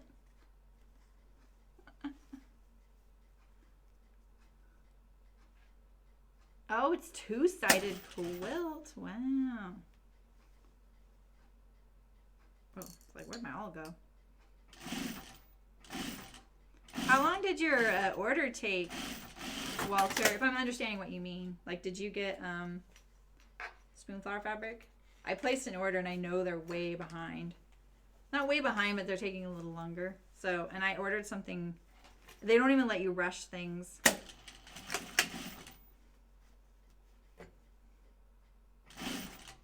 I like to use the spoon dollars I earn to rush shipping. Like, I don't always want to rush shipping. I'm a pretty patient person, but when we would do the Harry Potter stuff, you can better believe I would be rushing the shipping on it. once we decided. All right, this is, oh, I forgot an end. Wow, what the heck? Why do I keep thinking I'm almost done? Here we go, one more. I got the handle, right? I got the zipper tab.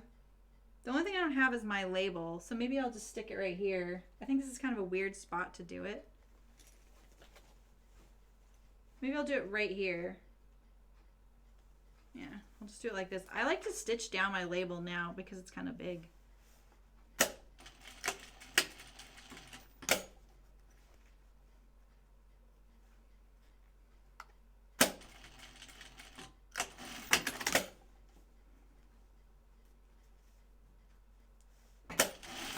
This isn't where we would put it. We always put it, because they were clear. We put it, I think like right here, underneath, inside the bag. I think that's what we did. Oh, you got two flat quarters. Oh, Oakley, I've heard of her or him. Oh, nice. What are you going to do with it? That's cool. Thanks for buying my fabric. That's awesome. I just made a project bag in that today.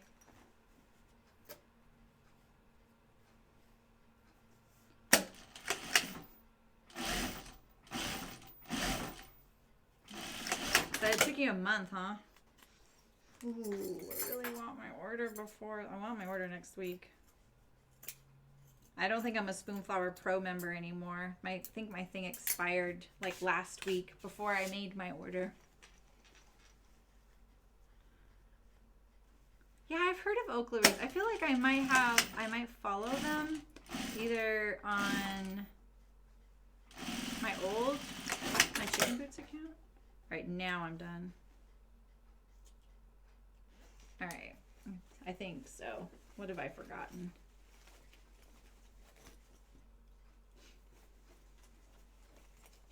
This fabric, it really is really nice. It's like,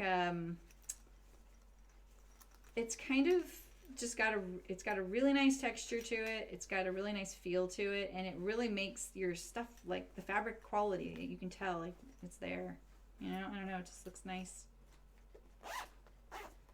We always called this the butt and this the, I don't know, the head maybe or the end, but we always called these the butts of the bag back here.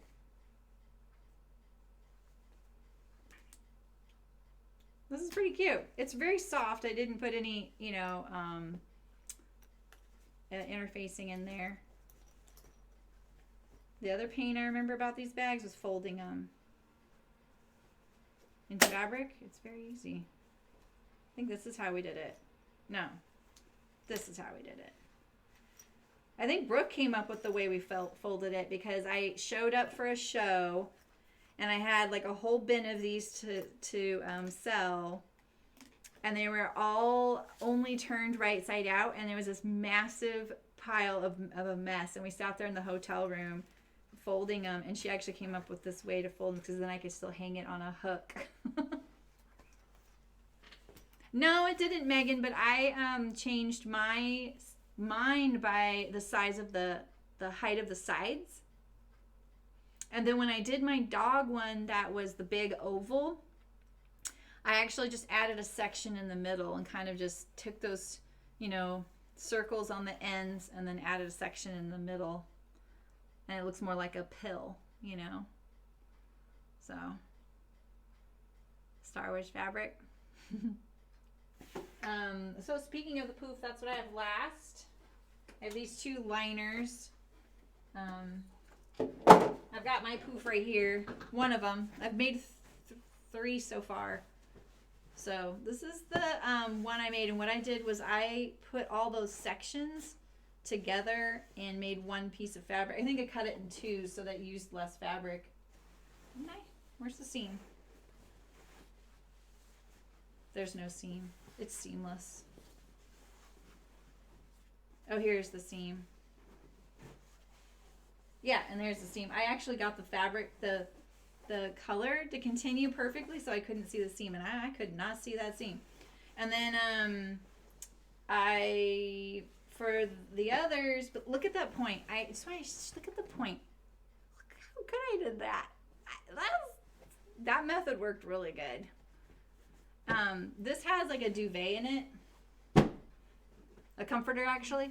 So yeah, maybe half that size. Do you mean in height or in the whole thing? Because you can just scale it down when you print it out, Megan.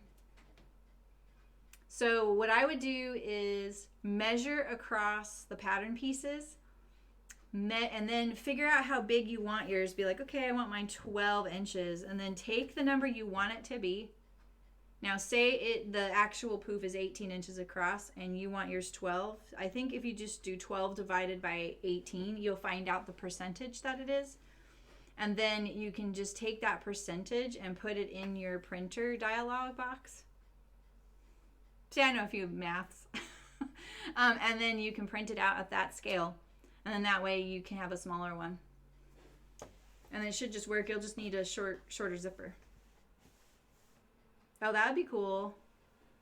I know, right, Allison? I know. And you know what's really funny is that one, like, it's too squishy for like a foot thing. But with the scraps in it, it won't be. It'll be much heavier and firmer. And the reason I'm putting it in a removable thing is so that I can wash the outer cover. But the one I've made for my cats was about this tall, and it has cat fabric. It's actually in the picture on the right hand side. So I'll show you the thumbnail really quick. You won't be able to hear me for a second. So just look for the rainbow poof that I just held up, and then look at the other one. So you see that one to the right of that rainbow poof. It's like this tall. And I thought it might be too tall for the dogs. Loki the pug gets on top of it all the time. And then this morning I have a picture of Senor sleeping on it too. So it's actually not too bad of a height. And I think I told you guys in the video what height I made it. Yeah, right, Megan? Oh yeah, and the minky. Yeah. Yeah, and it's a fun thing to make. So they have a much simpler way to sew the insert. The Closet Case blog has a much simpler way. So if you have the mesh that you can use that they're talking about in there, you could try that. And then they put the mesh bag, because it's just like a big old bag, and it's not even the same size and shape as this. And then they put that in the poof, and then they stuff it. So that's right, Angela. That's the point. I'm trying to inspire you guys to get your UFOs done. I don't want those things stressing you out. So this looks like the one I have right there. So I'm just going to sew my zipper here right sides together. I need to change my thread color.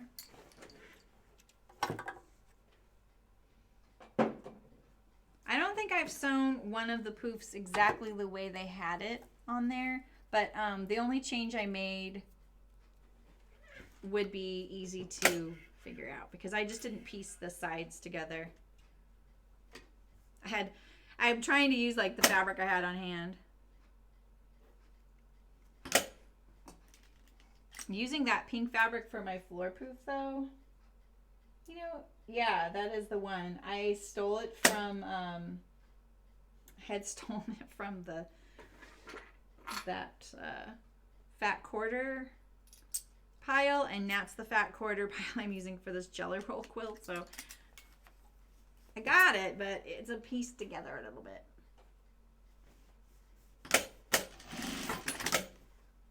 Well, maybe they'd have to sleep with the cat then. I mean, that's what they get, right? It's like, sure, you can have that. You have to sleep with the cat.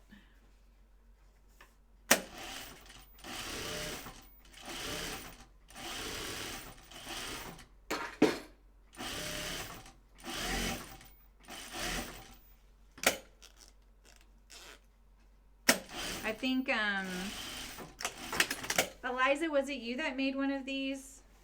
Wait, which one of you made one of these and you used old Dockers for the outside? Like they used pants pieces, like they cut pieces off of pants with like the welt pocket, and that's on the sides of their poof. It's really cute.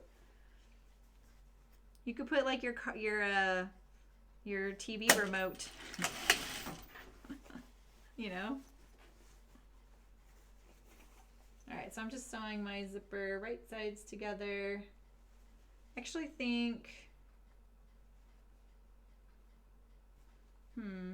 I may have to take this out. Let me see. I forgot I added a little bit to cover up the zipper. Let's see. I may be taking this out. This is the problem with cutting things out and not sewing them right away. Because you end up not remembering what you were doing. So I have these two notches right here, and that's the center, I think. So I think what I'm going to do is just fold this over. Like that. So a way I can check this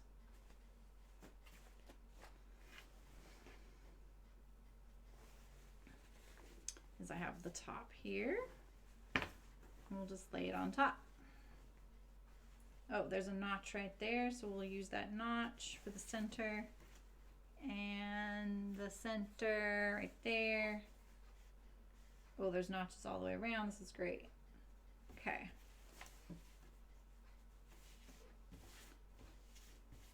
So see how much bigger it is?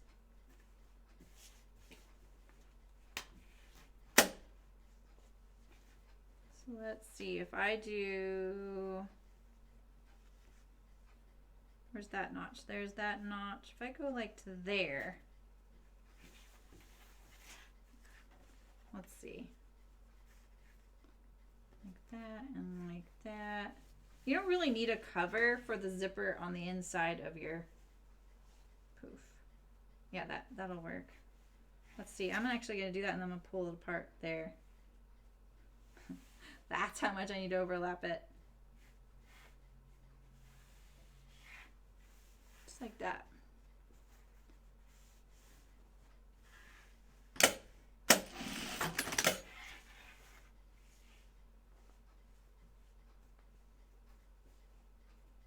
I'm gonna iron this one.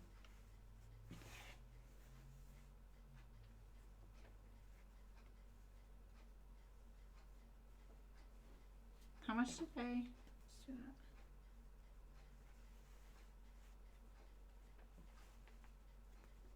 I mean, the circle is on the bias, so it'll be easy to ease it in there.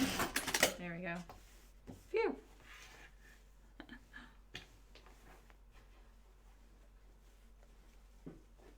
Oof.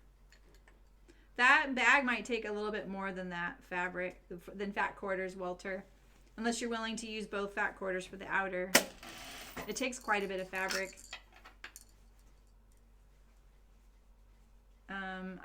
I'm winging this, obviously. I'm gonna edge stitch this little overlap right here. Really. I'll iron it.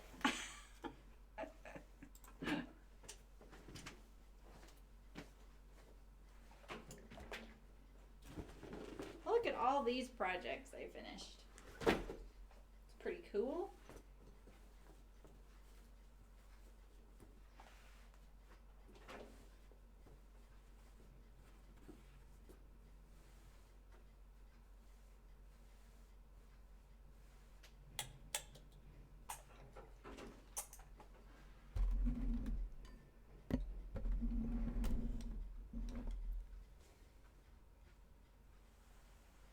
What am I winging? I definitely forgot I had a little bit of an overlap here.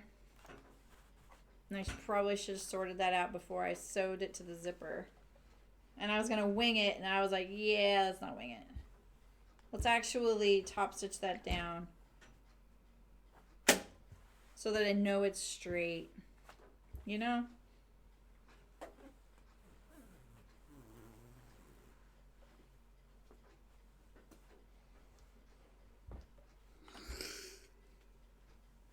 I'm going to double check it.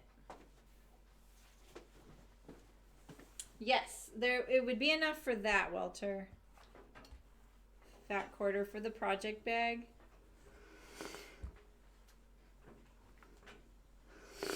Perfect, that'll work.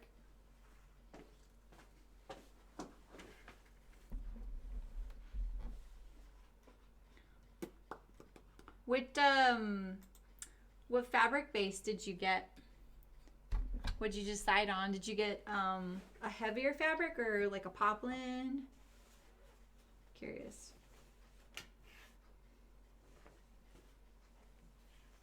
I'm just going to edge stitch this so it stays like this because, I mean, it's going to be inside of a bag. The floor proof getting kind of abused. It actually sits at my office, this one. I really like it, so I kept it here. All right, now we have this little zippered bottom here. We can just trim this off.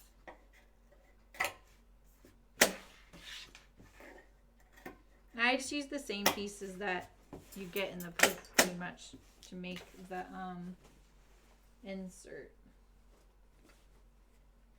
Here we go. Is this one piece? No.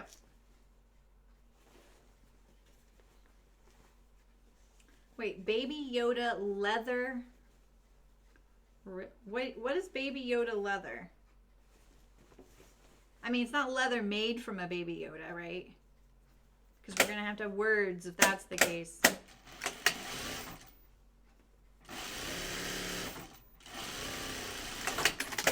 So I'm sewing this into a continuous circle. These two long sides.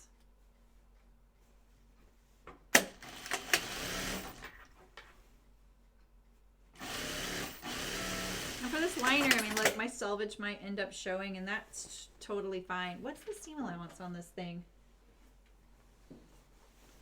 I kind of want to do a little bigger seam allowance all the way around so that it's a slightly smaller insert. So I think I'm going to give that a go.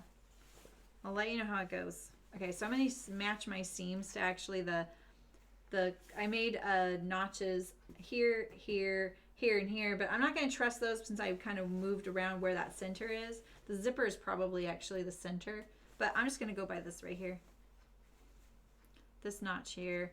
And I'm going to sew this. I feel like this is with 1/4 inch seams. So I'm going to sew this at 1/2 inch seams to make it a little bit smaller. I don't have this center marked, which is pretty shocking. I don't understand how I don't have that marked. Oh yeah, I do. Wait a minute. You absolutely need the, it just makes it, oh yeah, I do. I was going to say, I'm just going to make it more noticeable. Having your 4/4 marks, yeah, they're there. Okay. Oh yeah, the pedal signature, cool. Oh, cool, nice. No Baby Yodas were harmed in the making of your fabric.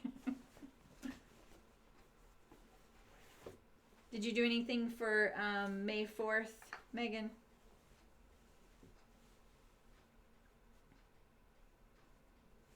We'll see if that makes it to the center zipper there.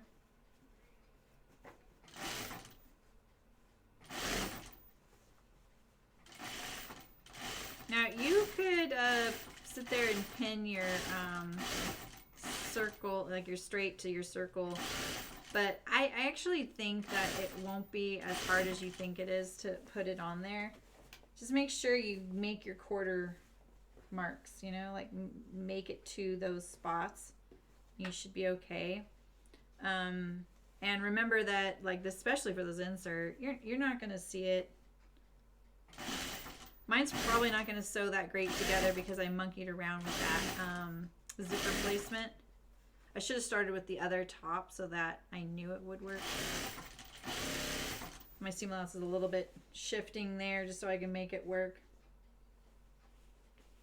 Because like I said, I'm not exactly sure where this one is. I didn't remark that after I sewed it.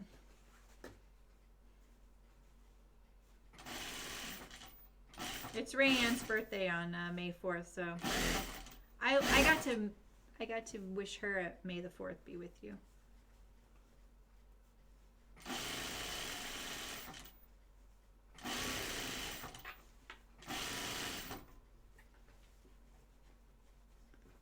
Oh yeah, that was way too easy.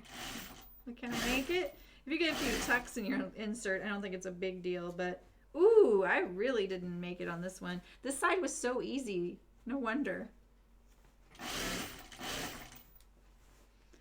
Changing the seam allowance, changing where that zipper is. Eek! I'm just gonna fudge this one.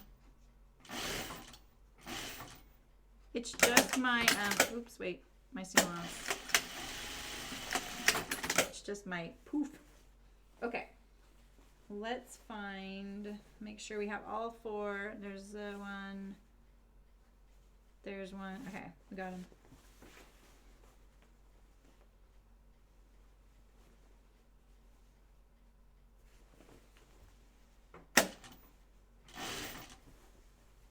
Oh, it was for Rayanne's birthday, not mine. And May 4th is like, I know when I meet a Star Wars fan and it's near May 4th, they like to say May the 4th be with you. It's a thing. So I always ask. I know other Star Wars fans. I'm a Star Wars fan, but I don't do anything special. Any of you wait in line when you were a kid to watch those movies? Hi, Helen. How's it going? I remember waiting in line to see those movies when I was a kid, like the original Star Wars.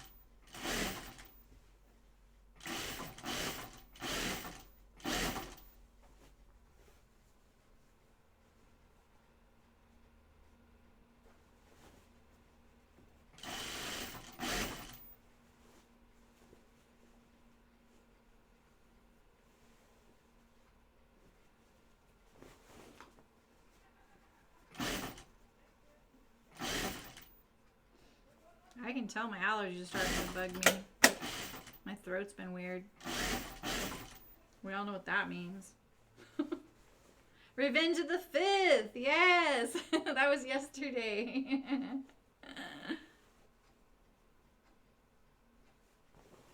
Maybe it should be Revenge of the 6th. Isn't it Revenge of the 6th? I've been waiting to run out of bobbin. I think it's Revenge of the 6th. Do you, Helen? That's so cool. Yeah, I remember. I was pretty young for Star Wars. But I remember it. I remember it really well, especially for Empire Strikes Back, because I remember the shape of the building and we couldn't even see the entrance. And I just remember, you know, as a kid, I was just like, you know.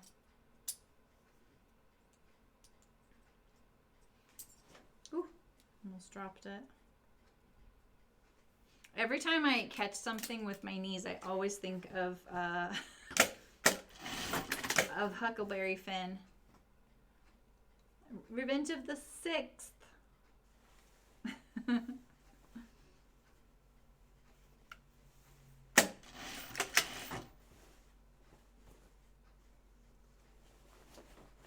Turn my seams the same way as each other, even though it's just an insert.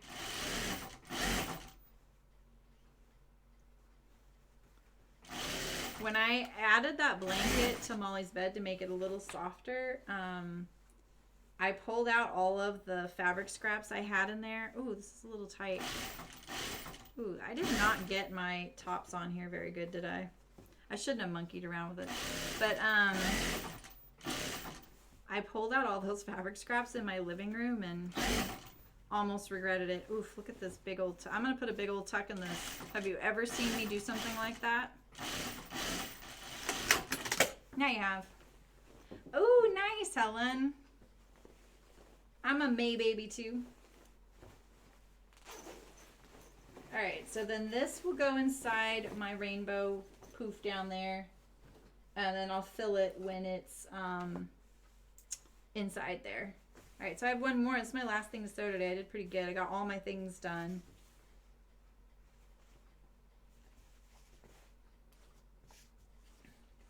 Let's look at where that center is now. Before we sew it on.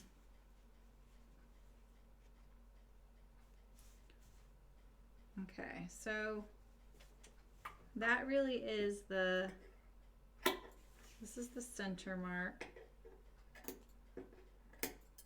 right there, which means if I want my zipper, let's do some math. So if I want my zipper to actually be open like this to the world, which I actually kind of do, I don't really want that flap. Oh, really, Helen? That's so funny. Aw, Megan, that's awesome. Pleats are the way forward, yes. Mine's the 18th, so I think it's in 12 days, a little, like a couple weeks. So if you want like your zipper to be exposed, which I actually do, I mean, putting a zipper in the insert's a little overkill, and I like the closet case method because they just use like a really lightweight fabric and just drawstring it shut with all the stuff, and you don't even, the fabric's so lightweight you don't even feel it through the poof. Yeah, Liza, right? That's my family too. I think wedding anniversaries and my husband's is July 31st, and then it's like August 1st, August 5th, and then a couple, like a wedding anniversary. So I'm gonna, like, because this is the center right here, theoretically this would be how it would go, right? When it's all said and done, it would meet right there. So I need room for that zipper to be exposed, right? So it's more like that.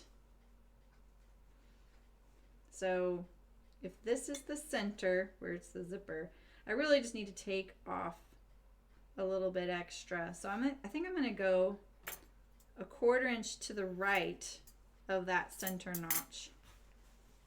I'm gonna fold it like this and do it.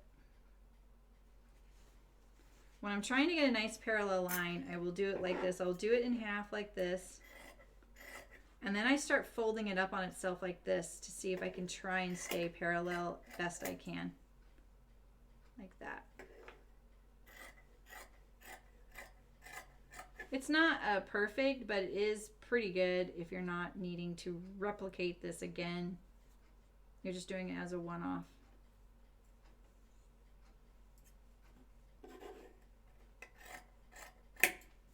There we go. And then you can always use this one to cut the other one off or do the exact same method. My problem with folding, like say I just want to do the shortest possible cut, right? I fold it twice and I lay this on there. My problem is if I don't go perpendicular to these folds, I'll have like a jagged. So. Oh. Ooh, I don't know, Walter. Yeah, you got to tell us if you start one. Let us all know. I don't know anything about that. I'm really sorry. I know my website has it, and I just use that from time to time, but that's not like an independent thing. I would definitely ask around.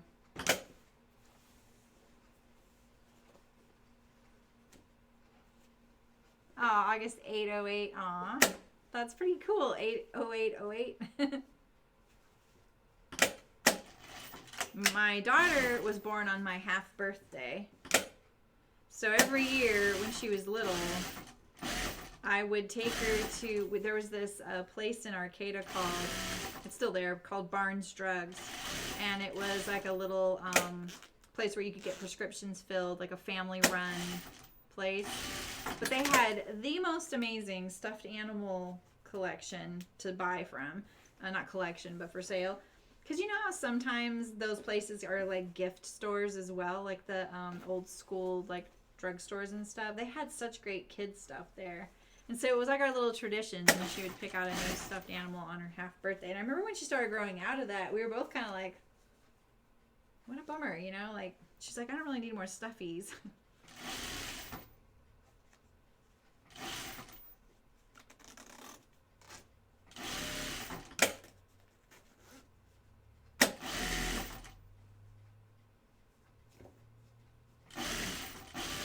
You know, Walter, I'll bet there's a comparison site.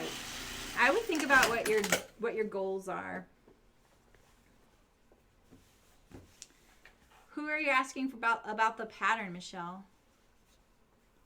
And what pattern?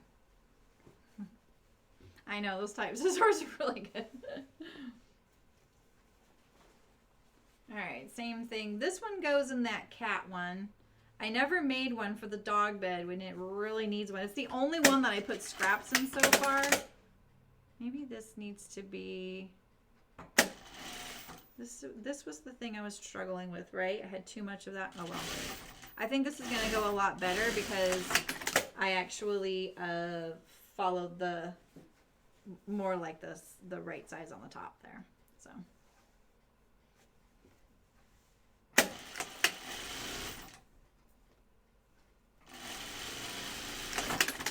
Alright, I'm going to do this one first.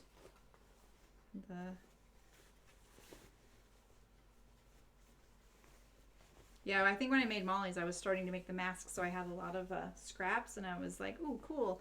And then I was like, oh, but I'm not putting them in an insert. I was too excited. You know? Oh, what am I sewing right now? Oh, so have you seen the... that Closet Case Patterns has this free pattern for a floor poof. So I made I've made a few of them. And then you're supposed to stuff them with your scrap fabric. So here's I have a zipper and threads galore because it's been on the floor in my office. And so that's a free pattern. And we sewed it a few weeks ago, maybe a little more than a few weeks ago, like a month and a half ago or something. Really fun. I really love making those things. Like they're kind of addictive. They look really hard and then it's really easy. And this one I put piping on. The cat one I did not, right? Let's look at the picture real quick.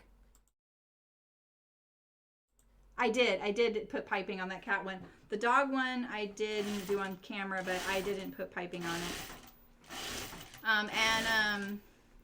I never made the insert inside to hold the scraps. You don't have to do that, but I want to be able to wash the outer.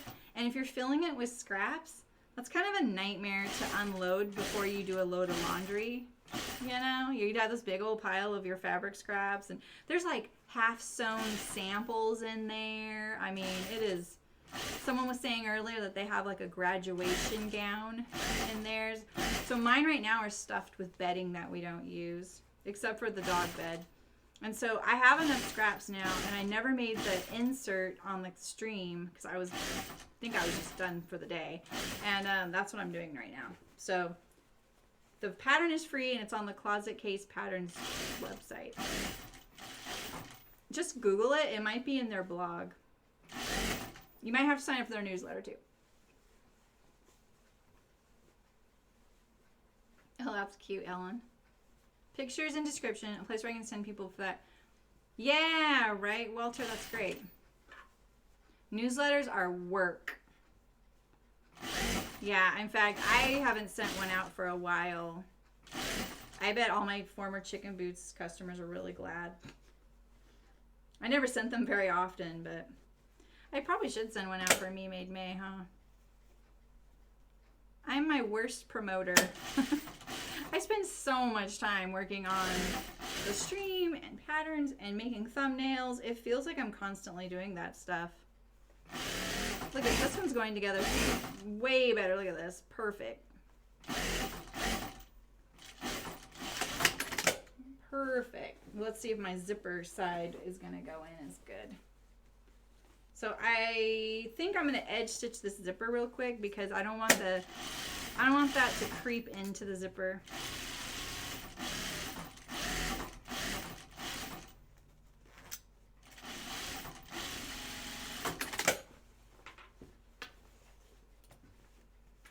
Oh yeah, that one's really cute, Allison. Yeah, I saw that too. I'll bet you can find some trim like that, you know, at one of the big stores. Also, you know, sometimes like you can get that kind of thing off of a already made item. Like I sometimes look, okay, I'm gonna admit I don't really shop much at all. In fact, my daughter has done so much of my shopping for me, like everything from groceries to like I will order a bra and she'll go pick it up. I don't even go into stores. Like she really likes to drive and do that kind of thing, and I'm not much of a shopper myself. So it works out. It's a win-win. But you know, if I go somewhere like World Market, where the heck is my mark? What the heck? If I go somewhere like World Market, I will look in those clearance bins because sometimes there's like one curtain and the fabric is fantastic and you can use that fabric for something. And some of those have trim like that. So you might find something like pretty special like that. And it would be unique.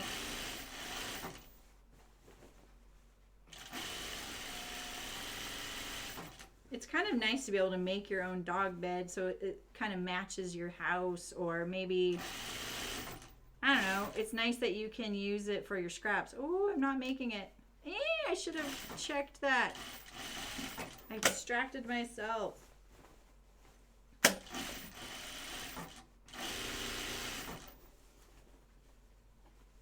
Cool, Walter. That's awesome. You're going to have to let us know.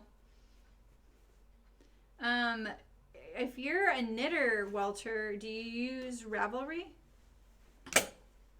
Because I used to use Ravelry. If you're just, Walter, if you're just looking for a place to catalog all your makes and then keep all of your information, why don't you try somewhere like the Fold Line? Wait, not the Fold Line. Textilia. Textilia. That's a website for that, and it's free. And what's the other one, you guys? Is it patternreview.com? What's the other one? Pattern Review? Why do I always forget that one? What's the name of that? And I think Minerva is another one. So then, Walter, you can have it, and you can link to the pattern. So if you, like on Ravelry, I used to do it on Ravelry. I used to put all my sewing makes on there. There's a few, not all of them, just a few of them. And I knew it wasn't really like ideal, but it helped me remember things. But then I discovered that there's places like Textilia and Pattern Review. Oh boy, I'm getting some tucks in here. I just want you to know my floor proofs sew together really good, and I want you to judge my sewing on these inserts. Yeah, so those sites, and it's not like, and plus you can like look at other people. Text here, let me type it in chat. Let's see. Yeah, I don't use Pinterest. I get a little lost in there, but that's a good one too.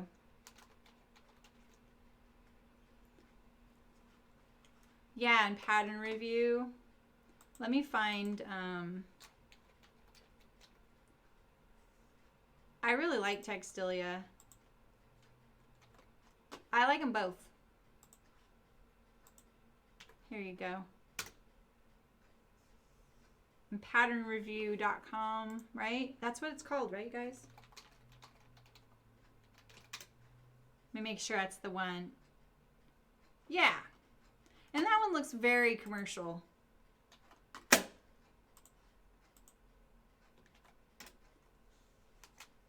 That one's, and Textilia is a little bit, like, modern looking. And it has a lot less on it. You can use both. I feel like I wish I could hire someone to do all mine on there. Yeah, and then you wouldn't have to do the blog thing. But if you want to do the blog thing, then you can actually write. You can write on those, though. Just check them out. Ooh, I missed what you just said, Sandy. You made a short square cushion out of corduroy for my dog to lay on. I feel clothes I need to repair the kids. That thing was, yeah, exactly. Ooh, I want to make a square one of these now, Sandy. Ooh, what's Walter's username going to be? I mean, you have a W in your name. You can just, so Walter, so Walt. All right, let me get my things that I made today. I moved them off to the side. I can't reach them.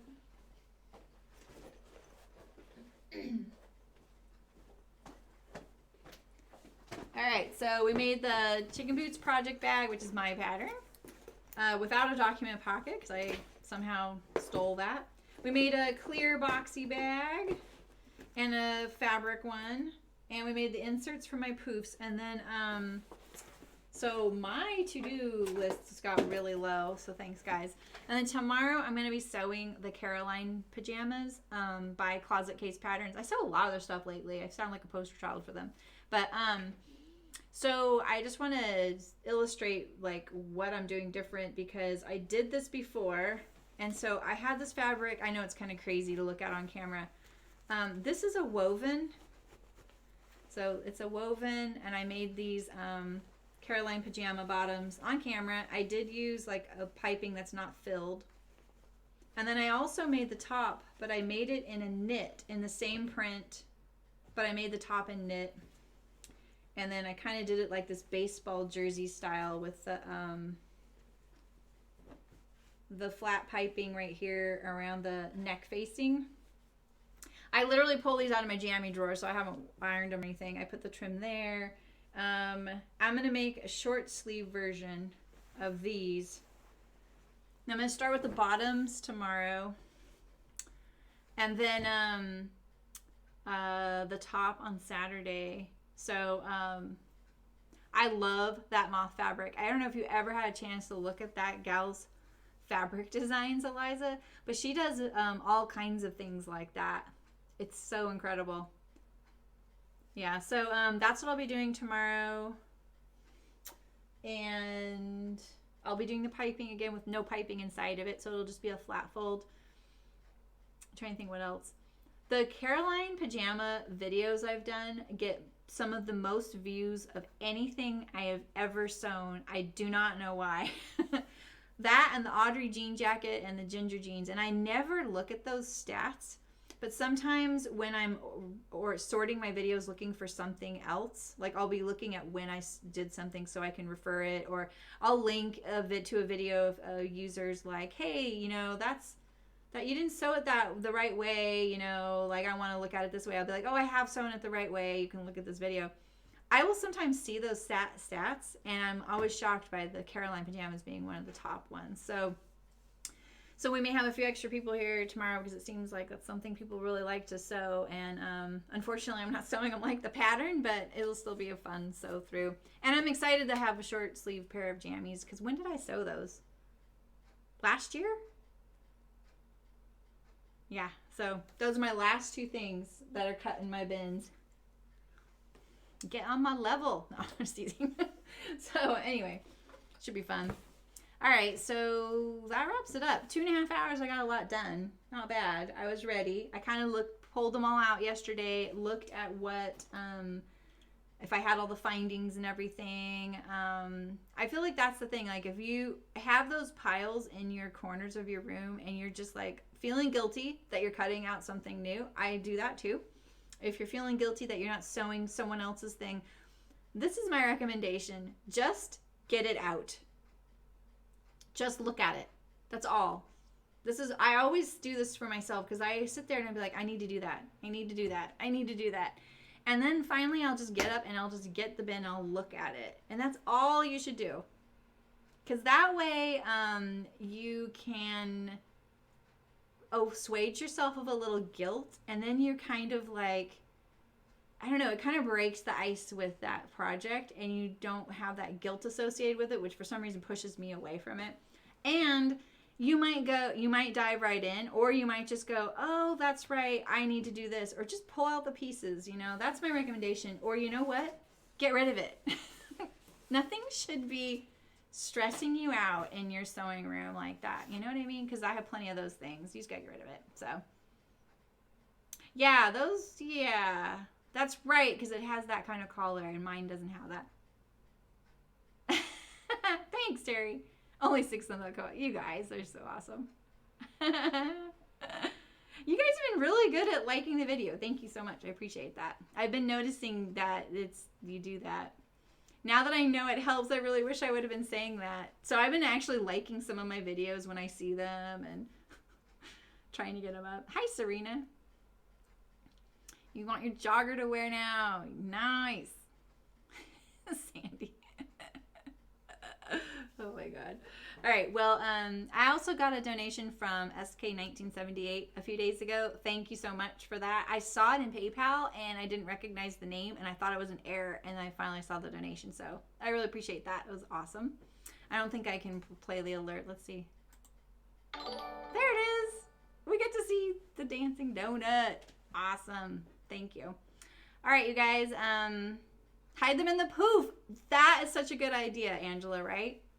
You know, sometimes all I do, you guys, to get rid of a project that's staring at me is I put it in a bag and I write a note inside, and I just write on there, this needs a blah, blah, blah, or a blah, blah, blah, or it's missing this, or you need to measure that. And then I put it in there and zip it shut and I put it away, and it doesn't bug me anymore. So, yeah, bye, you guys. Aw, thanks, Megan. Thanks, you guys. I really appreciate it. I will see you tomorrow, and we'll be making the bottoms first. Woven, and I'm pretty sure I'm sewing them just like the pattern. I'll try and look and see. I'll try and do that. I like being able to do it just like the pattern so I can tell people that it's accurate. But all right, I'll see you guys tomorrow. Let us know how you do, Walter, finding a place. You can interview the places. So all right, bye guys. Bye.